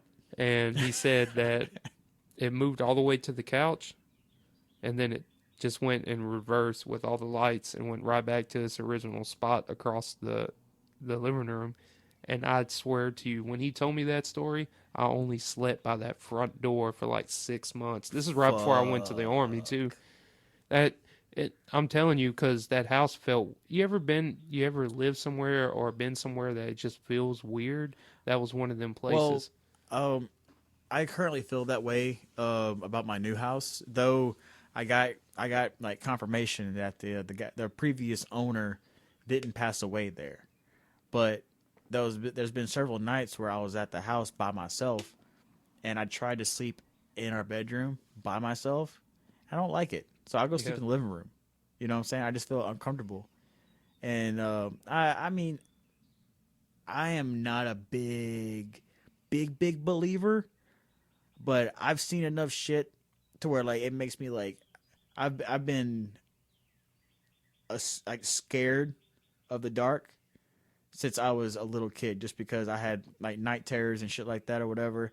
And I've seen things over the years that I don't prefer to fully get in detail, just because I don't want people knowing everything about me. But I've seen enough to where I question a lot of things, whether it's paranormal or it's I've seen things in the sky that are highly questionable. And I was with my mother and the stepdad I grew up with at the time, and we like chased some lights in the sky just because it looked fucking crazy, and these lights changed, and you know, I don't know how to explain it. You know, it was an anomaly. It was what do they call them? It's not UFO, but what's the other one? A UAP or whatever. I have no idea. An unidentified anomaly or whatever. UA whatever. But and there's certain things where you ever heard of Crosset, Arkansas? No. Crosset, Arkansas. There's a certain area there. I forgot the story really, but something happened, and you can go there and you can see this orb of light. And I've seen that orb of light because you're young and dumb and you want to see something that's exciting, I've not proud of it, but I've had experiences with the Ouija boards, and call it as you may, I haven't had really good experiences with that shit either. So you leave that in the past and not really talk about it because there's a stigma on that God-fearing folk don't want to know that stuff. Yeah, I ain't a big, never mess with the Ouija board type shit. Leave the, My old apartment right here in town, there's been a couple of deaths there. I seen a silhouette of a little girl between the front porch and screen door. You remember my old apartment? Yeah. Within the peripheral vision, I seen a small person, like a silhouette. And that's not something like, I don't know. Some people like talk about things to like get attention, but these are things that I'm just talking about it because it's relevant to the conversation and stuff, but it's not anything to gain attention from.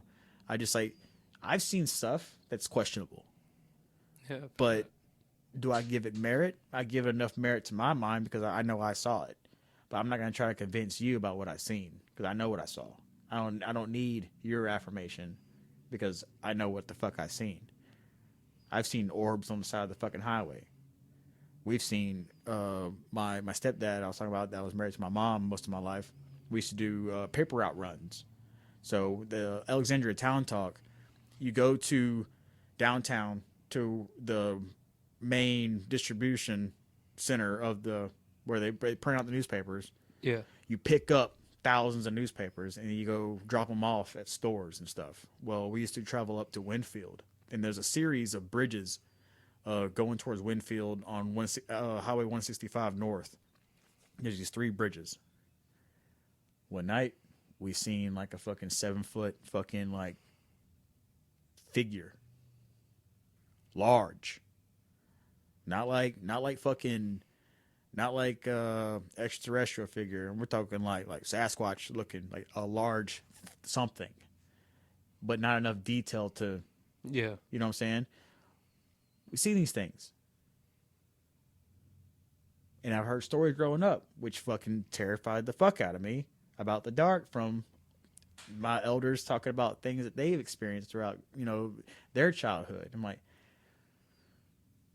this is shit you shouldn't tell your fucking kids. You know what I'm saying? Like, I'm not going to fucking try to scare my daughter we grew up with ghost stories. Yeah. I don't want to give my daughter ghost stories. Because I don't ever want her to be scared of, maybe that was a mechanism to take your bad ass to bed.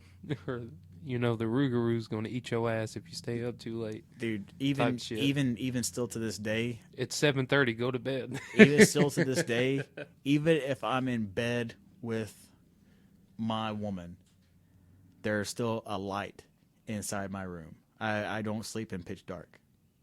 See, I'm opposite. I mean, of course, China likes the light, but me, I like the pitch dark. I can see. I know this might sound weird, but I can see good in the dark too. Well, I used to, how like, what do people say? Like, your mind can play tricks on you. Yeah. In the dark, so you kind of like, because it's the absence of light. Yeah, but you. If you think it, you see it type shit. So if you want to see something, you end up ultimately seeing projecting it. Yeah. Well, I grew up, you ever heard of like the theory of quote unquote shadow people? Yeah. It's like sleep paralysis. I had that for the longest time. Wake up, not being able to move, can't scream, trying to scream, and all you do is just because your body is like just locked. I dealt with that for the longest time up until shit, man. Like maybe I was like 12 or 13 or so. You ever heard of sex sleep psychosis? Fuck no. What is that? So it's in the same realm. Is it like wet dreams? Yeah, it's like wet dreams, but like you're asleep. So say it's mainly for like if you have a partner, right?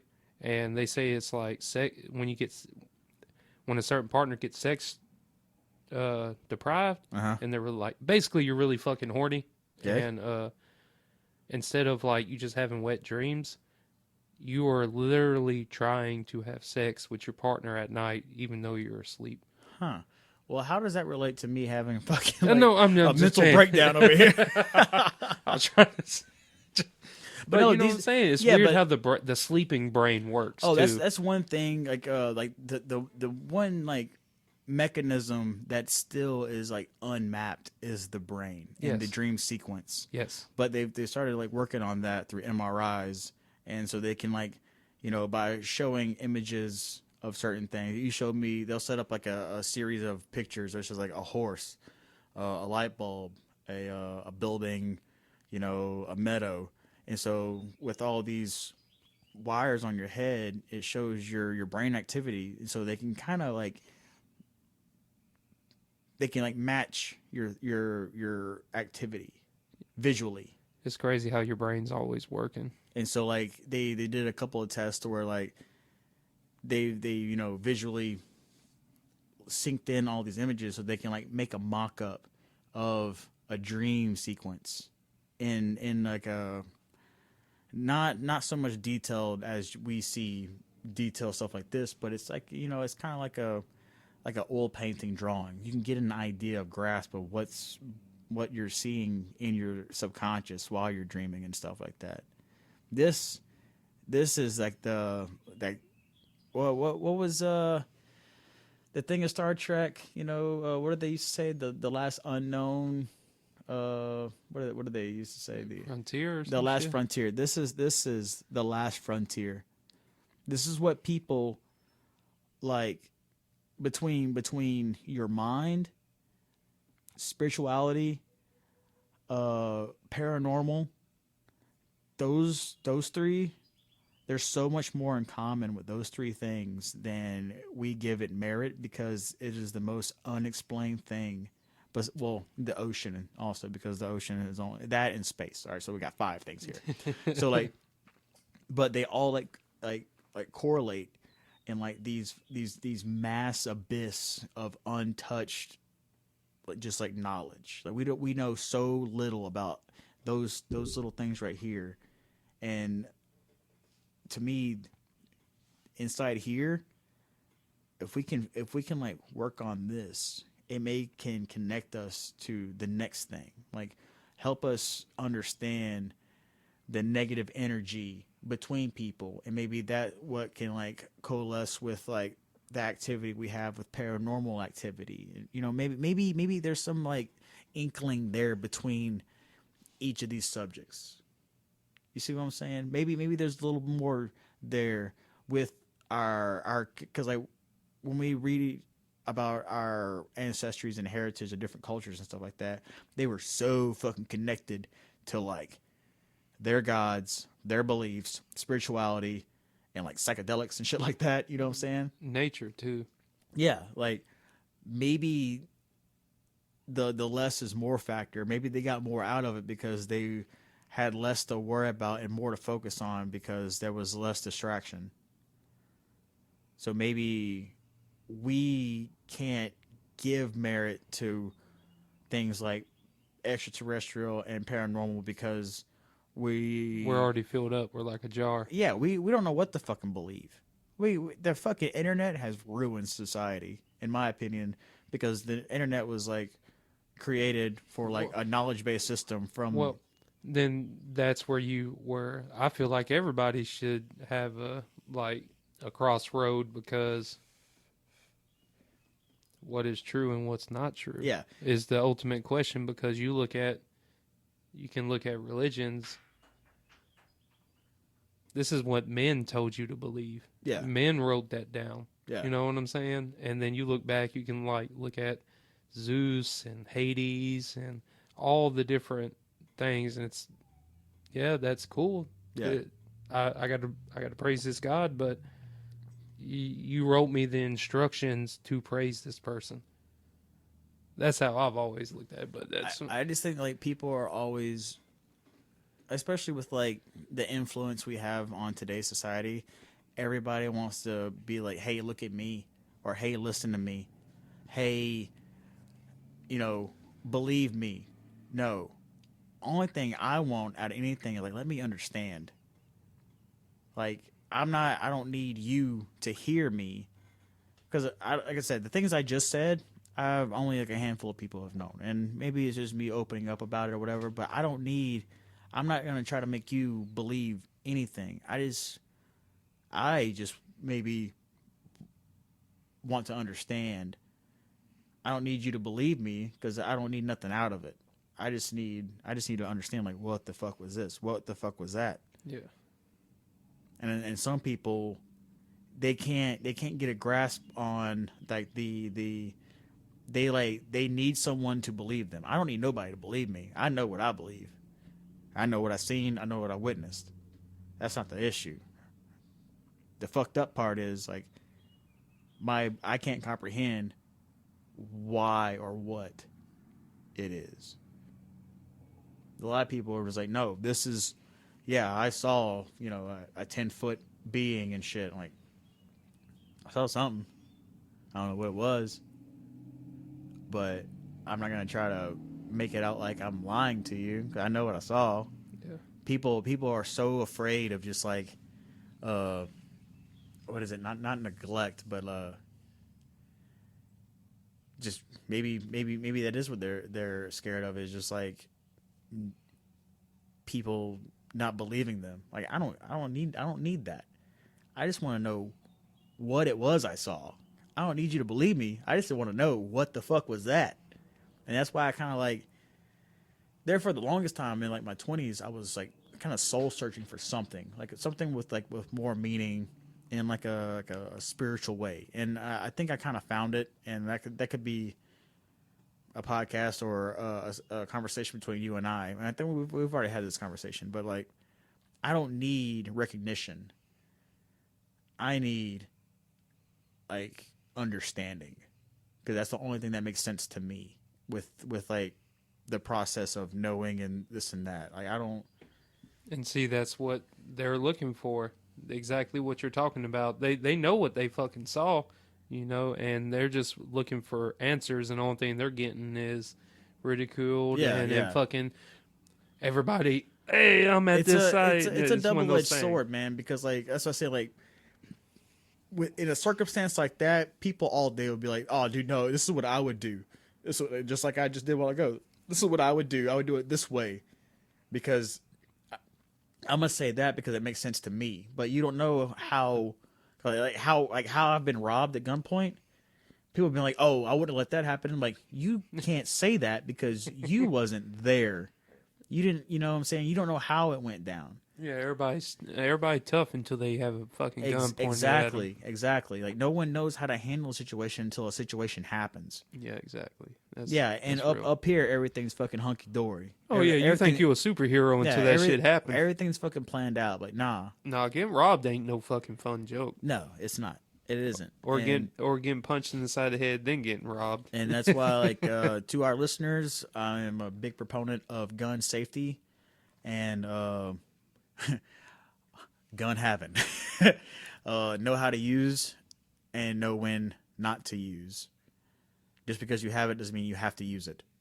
Know how to use it correctly, know how to use it safely. And know your laws, too. Definitely know your laws. And just because you're in your house and someone breaks in doesn't mean you need to put the whole clip of armor piercing rounds into them. Because you will get a manslaughter charge. And ain't no home defense on that. Yeah, I don't think there's stand your ground in Louisiana. It's in Florida for sure. Florida and I think Texas. Yeah, but that's why I always hear people like, someone breaks in my house, I'm going to put this AR-15 in their life. I say, go ahead. You got the right to defend yourself. You don't have and defend your property. You don't have the right to slaughter someone because they broke into your house. That's why you asked me, like, if I see something outside, am I going to... Well, the alien and someone breaking into your house is two different things. Yeah, but even still, like, I don't know if the look at bugs, right? If I know that bug really isn't going to hurt me, Yeah. I'm not gonna fuck with it. Now with But my you brother, what I'm saying, with though. my brother here who is susceptible, I'm gonna kill that motherfucker because I can't have you hurt. You know what I'm saying? But it's something like not everything you have to. I don't know. Situational awareness is very real. Exactly. That's the word. Situational awareness. Yeah. That's a key word for everybody out there. Because like just because it makes sense to you, it's not gonna make sense to someone else. Everybody. Yeah, and especially with media and law enforcement, that's two very touchy things when it comes to exposure to a story like that. Yeah. And that's why I'm saying I'm not sure if I don't want that exposure for one off because I don't want to be tied to something like that.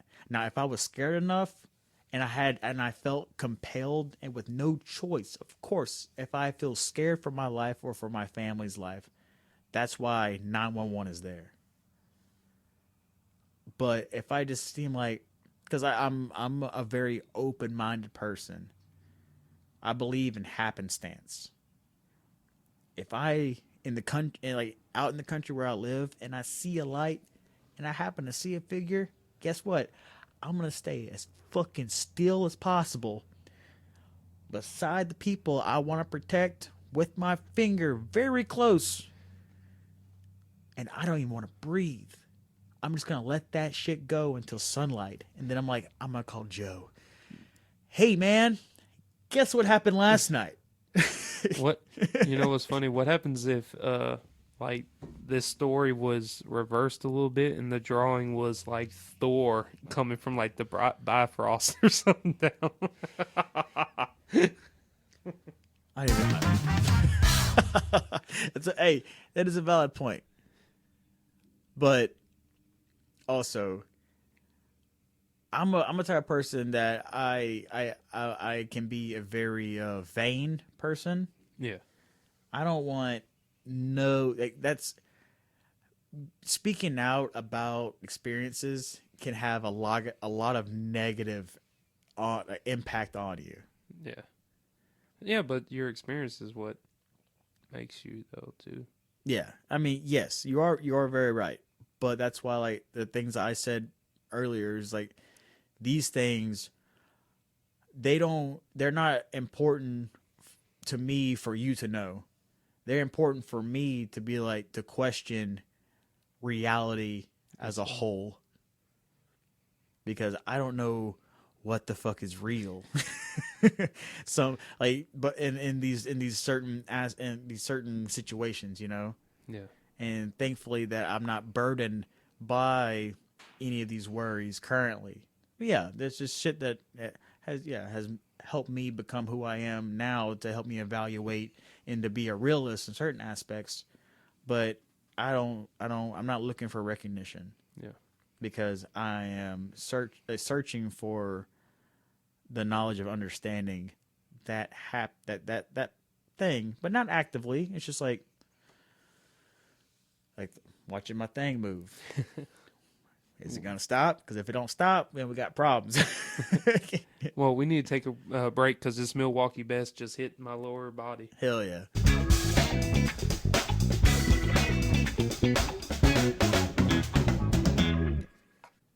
And we are back from break.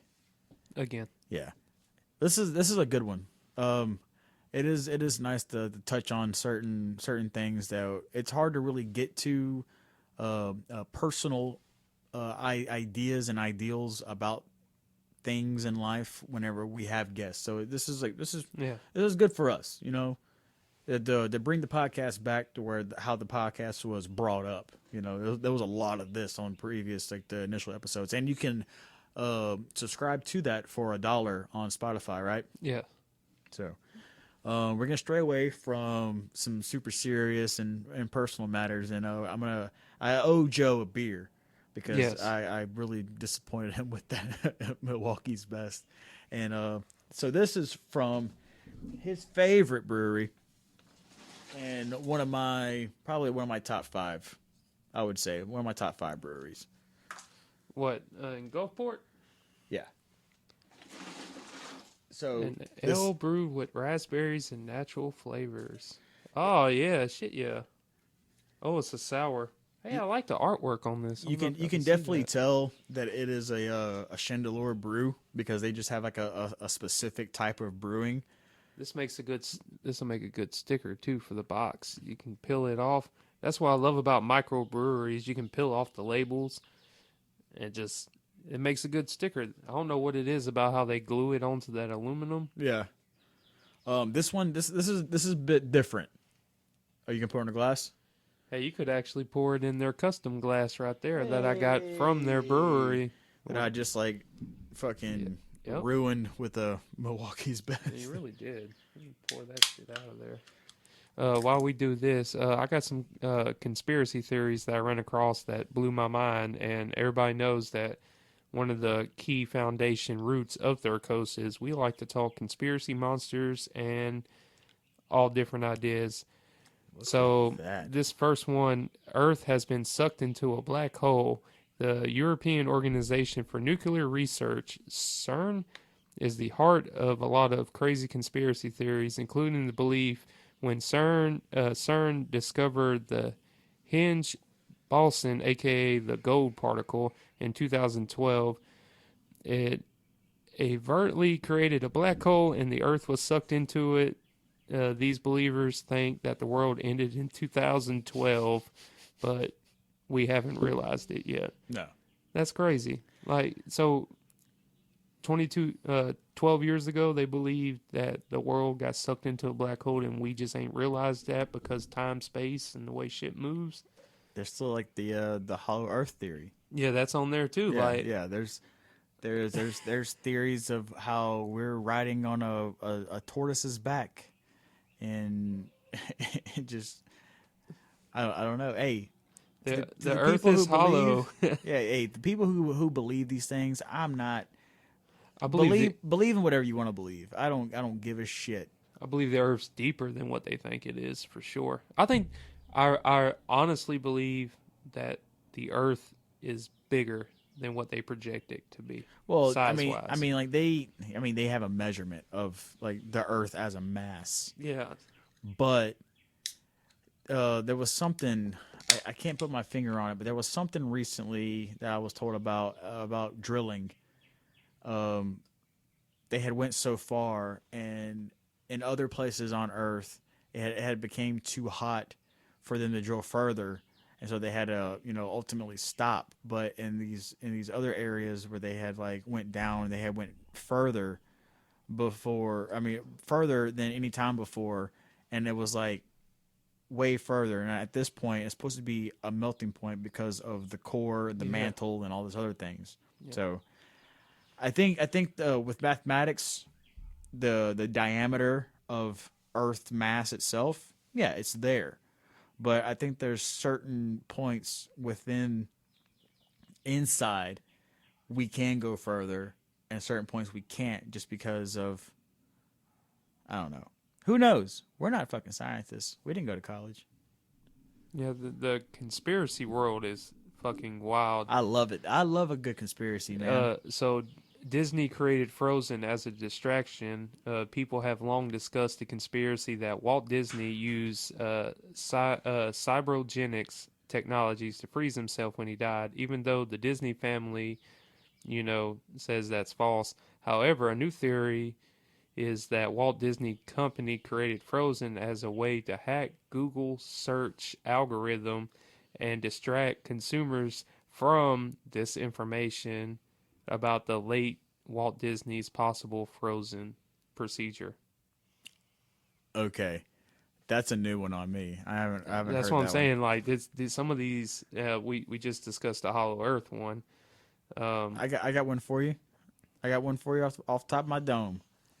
Okay, you remember? Oh, before you do that, Prost. Prost. Look at that. That is. You can tell that's a sour. Look at that. Look at that. That is a beautiful, beautiful cloud. Still recording? Yeah. Whew. Okay. That is raspberry ginger sour. You can taste the ginger, but it's not bad.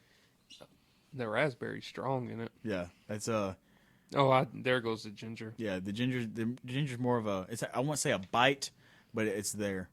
But let me tell you my conspiracy theory about Shrek. Fire away. The movie Shrek by DreamWorks, right?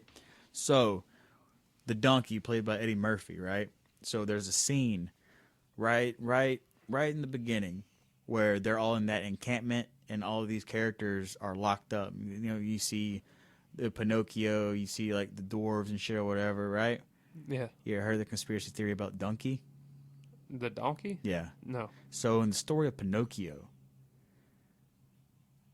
the other kids inside turn into donkeys. So the reason why Donkey acts the way he does is because he is one of those kids from the story Pinocchio. Oh, wow. It makes kind of sense, right? Yeah. Because of how he acts. He's like, he acts kind of naive and very outspoken and erratic and stuff like that.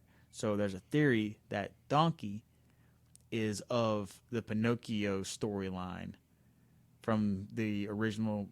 And like the story of Pinocchio is fucked up, and also the story of the original Italian version of Pinocchio is fucking crazy as shit. But that's a. I got one for you for Shrek. This ain't even on the list. Oh shit! Oh, I got a Shrek one for you. Okay, so when the ladies in the tower guarded by the dragon, right? Okay. If you watch, you remember when the cauldron and it showed a cookbook and one quick little picture and it showed a knight. A lot of people think that's for the dragon eating the knights as they came into the castle to try to save Fiona, right? Mm-hmm. Fiona was an ogre, and she was left in this tower by herself with nothing to eat. So all the knights that would come save her, she was eating. Oh shit! And she didn't eat Shrek because Shrek was an ogre. She was secretly an ogre, and that's why she turned into an ogre. And you seen him eating like eyeballs and shit like that. Yeah. But nobody in Farquaad says that he has sent multiple people to try to fetch her and stuff like that. Come on with it. All right, that's fucking crazy how we both threw fucking Shrek. That's cool as fuck. Okay, so the moon apparently isn't real. Nope, it's a satellite. So that's right. Some people think the moon doesn't exist. The conspiracy has gained particular traction with flat earthers, and they simply believe the moon is a projection made by the collaborating governments of the world. I think that's a little horse shit. A projection. Yeah. That's been around for millennia. Yeah. That's a tough one to that's swallow. That's like written in history. I can't. That's one. When it comes to like people's thinking on their ideas on what conspiracy life and whatever, it's cool. I like to see that. I rather be around someone that questions what's going on than someone that sits back and just lets life go on. Does that make sense? I'd rather you tell me this paperclip was designed by Hitler to kill space aliens than you just like, hey man, these paper clips were on sale for $2. You know what I'm saying? Makes for an interesting life and conversation, I get that. I don't know why you had to throw Hitler in there. But I don't know. I was just trying to be extreme. You know what I'm saying? Right. But this one is the last random conspiracy theory I'm going to throw out on episode 225 tonight.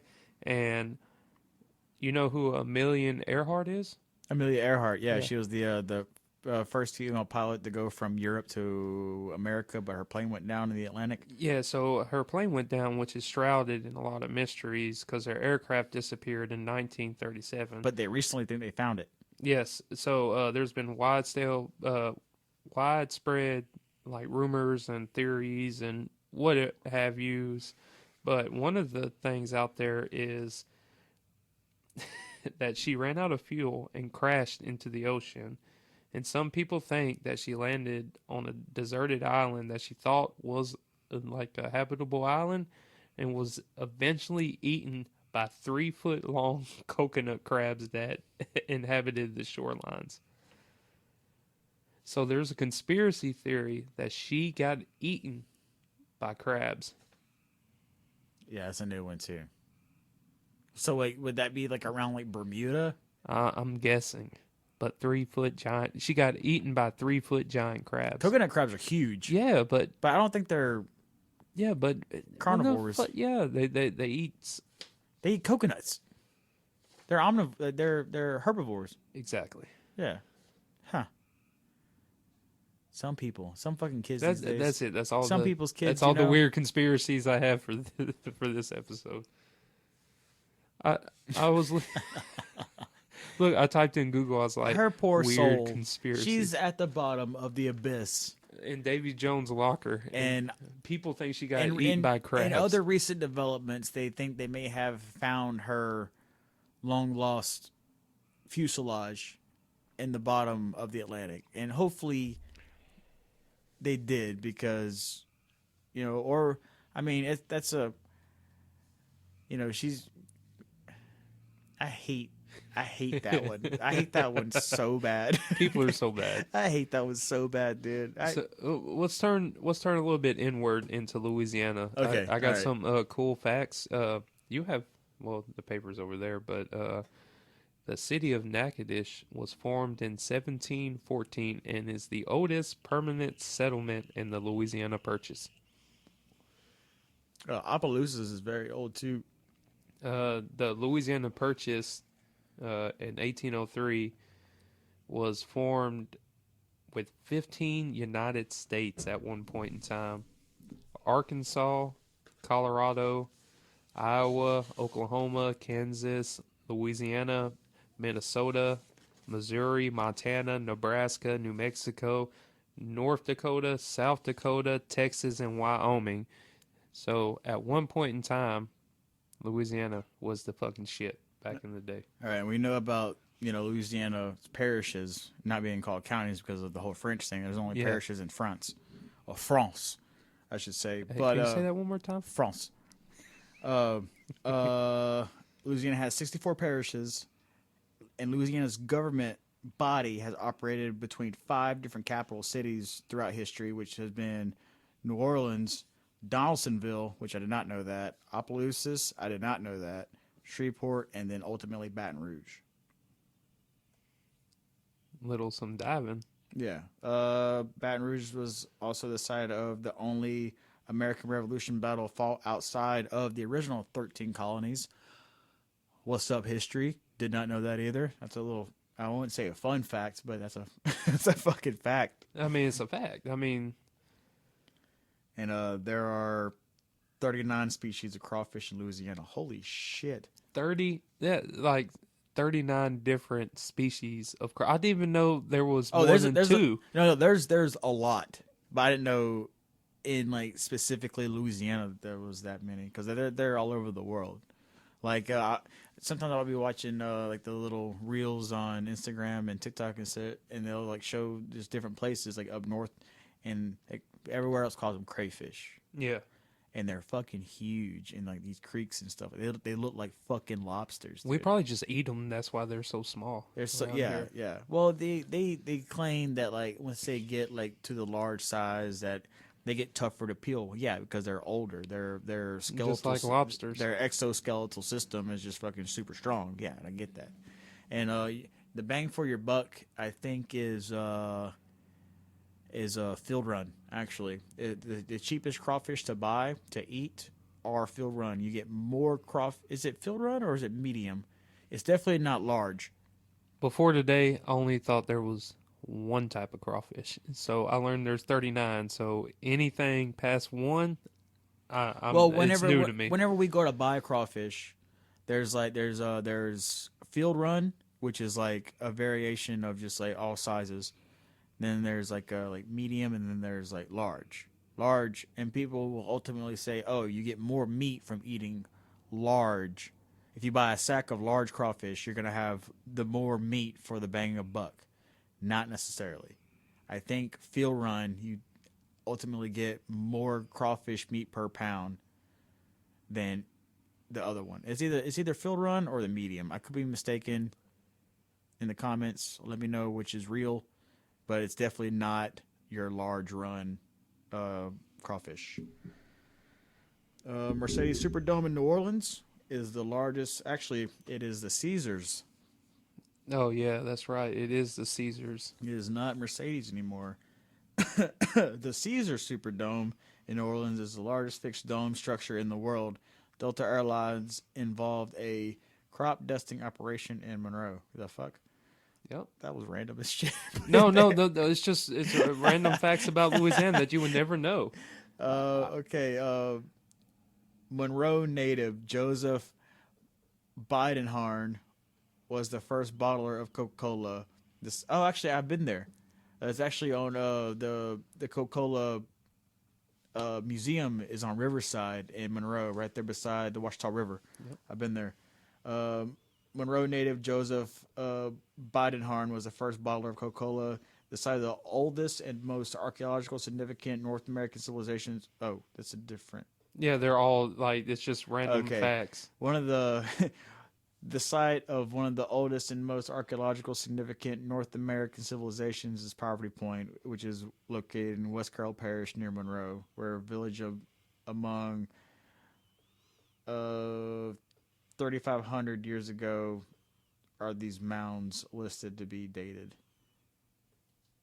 There was another development recently I saw. It may be a conspiracy theory about, and it's not the offshore pyramid we've covered in the past about Louisiana, but there are some other structures that the list that are like that predate that.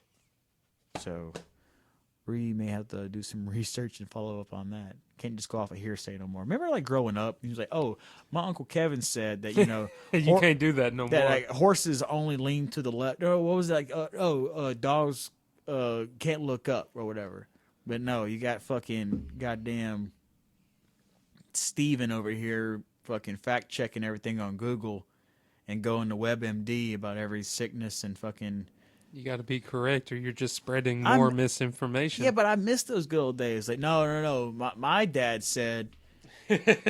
my dad said, like that was the good old days, man. Yeah, whenever misinformation was at its best before the internet, because growing up, internet was like a rich kid thing to us. We didn't have camcorders.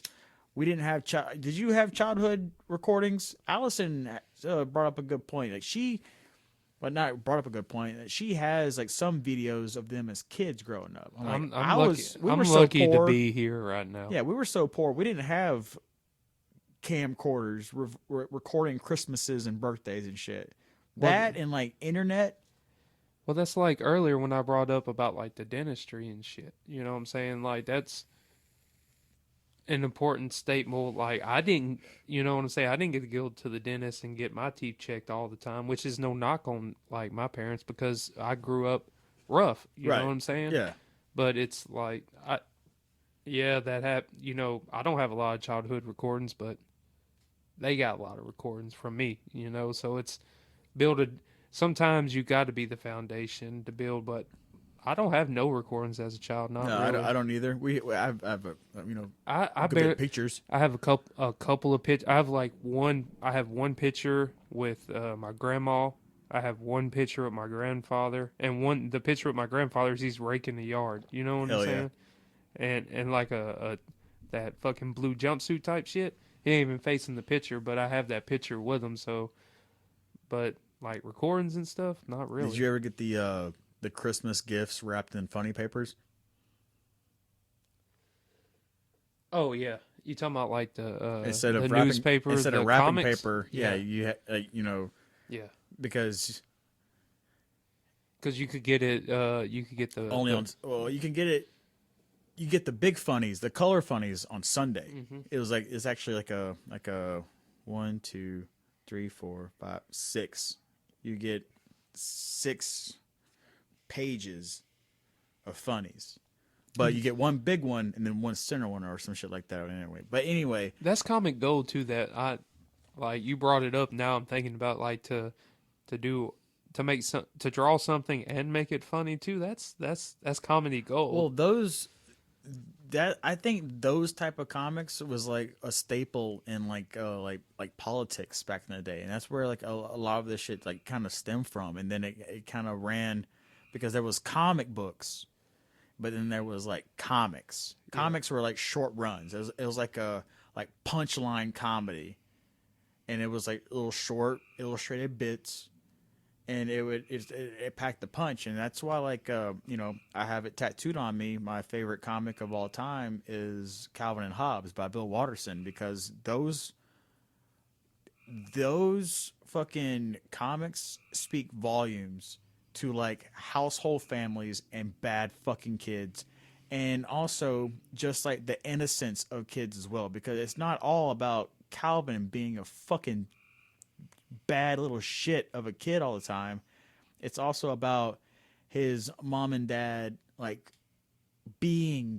trying to be good parents for him, the kid having a fantastic imagination, and also him like there's a lot of emotional value within it as well. And that's why like I went to those guys, and my mom and my grandmother delivered newspapers like their whole life. My mom quit delivering newspapers up until I was like 16 maybe.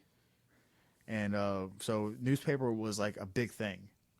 A really big thing. Talking about like throwing in the yards Yeah. and shit. Yeah, I used to like that shit back in the day, because you could the Oakdale Journal, which ain't around no more, I don't guess. That but sucked, man. That was a good thing. They used to have their own building. It said that was right in the middle of town too. Whatever happened to that? Technology killed it. Motherfuckers. Let's bring back. We should bring back the Oakdale Journal. Us, me and you, nobody else, with no influence. It would have to be a digital thing. Yeah, it would have probably. to be digital. Yeah.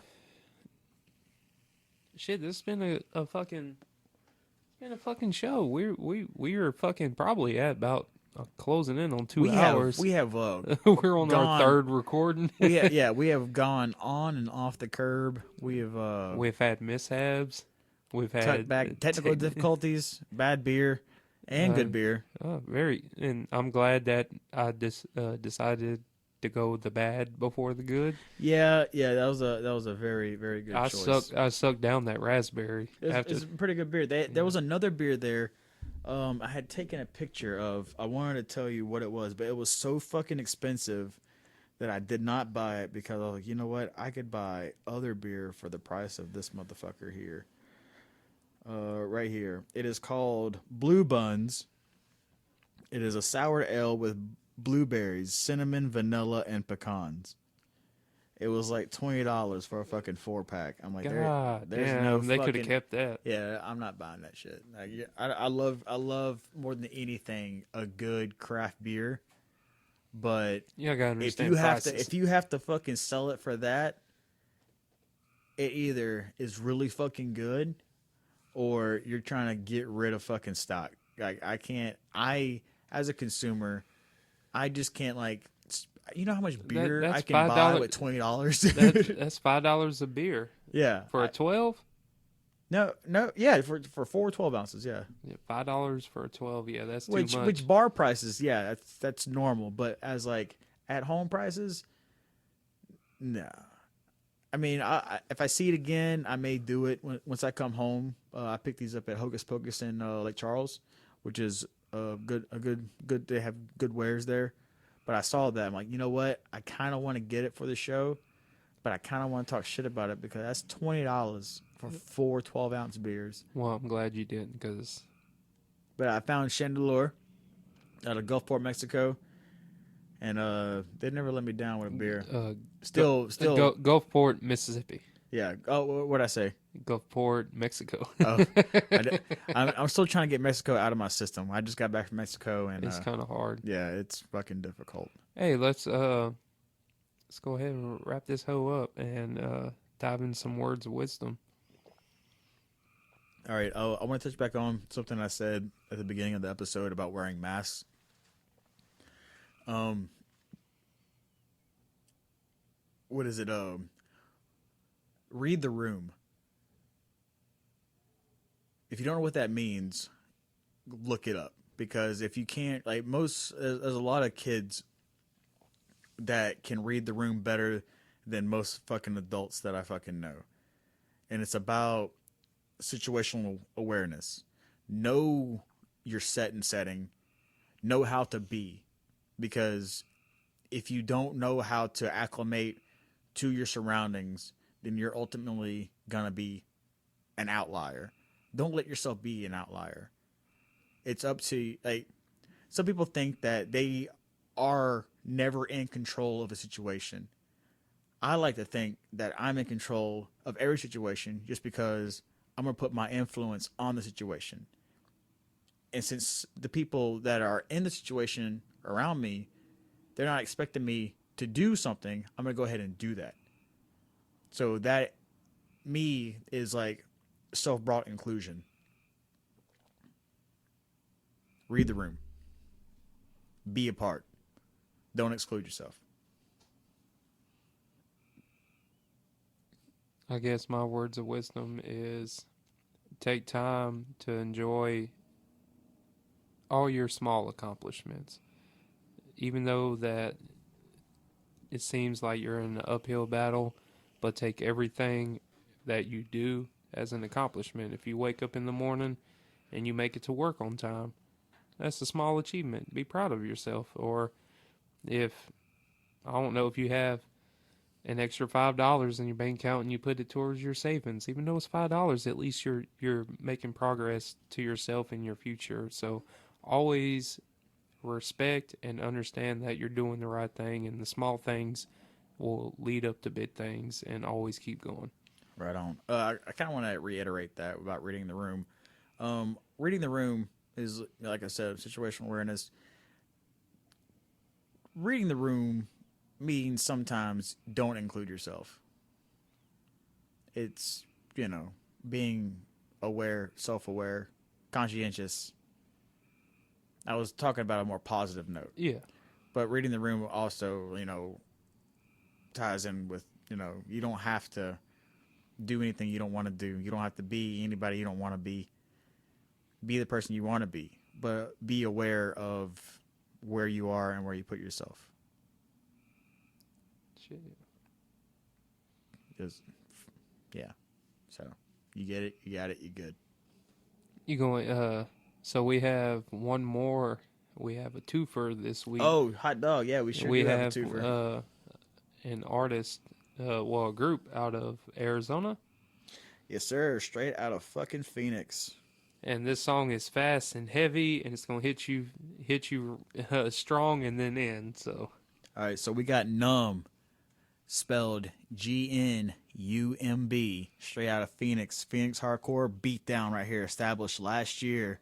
There, we're gonna play a little quick song called Huckleberry, provided by Robert DeLone on vocals, Jake Farley on drums and vocals, Rodney Turley on guitar, Alex Martinez on guitar, and Landon Matson on bass. Follow them everywhere, like GNUMB. That's GNUMBAZ on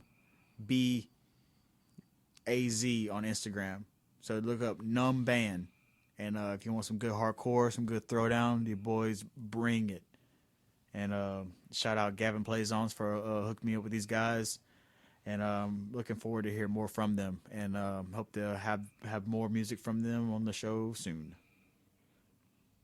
Currently, almost 3,000 listeners on Spotify a month. So, oh, yeah, song Huckleberry coming up. My bad. No, you're good. Is there anything else you have for episode 225 episodes, homie? 225, man. We are almost there. We're almost the big 5-0. So, in a couple of years, we'll get 500. Maybe we'll have something fucking tasty. Yeah. But, as all things begin, they must end. So, for Third Coast Podcast, I'm Joe. What it do, Gators? I'm Kobi. And I'll see you guys in a month. We out. Wretched slugs. Don't any of you have the guts to play for blood? I'm your Huckleberry.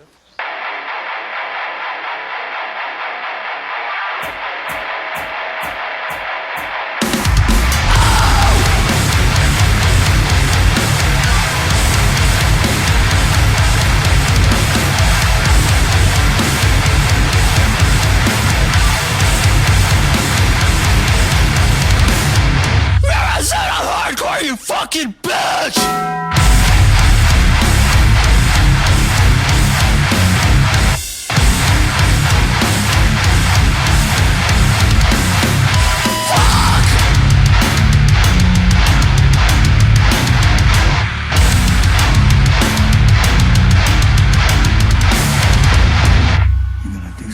just stand there and bleed.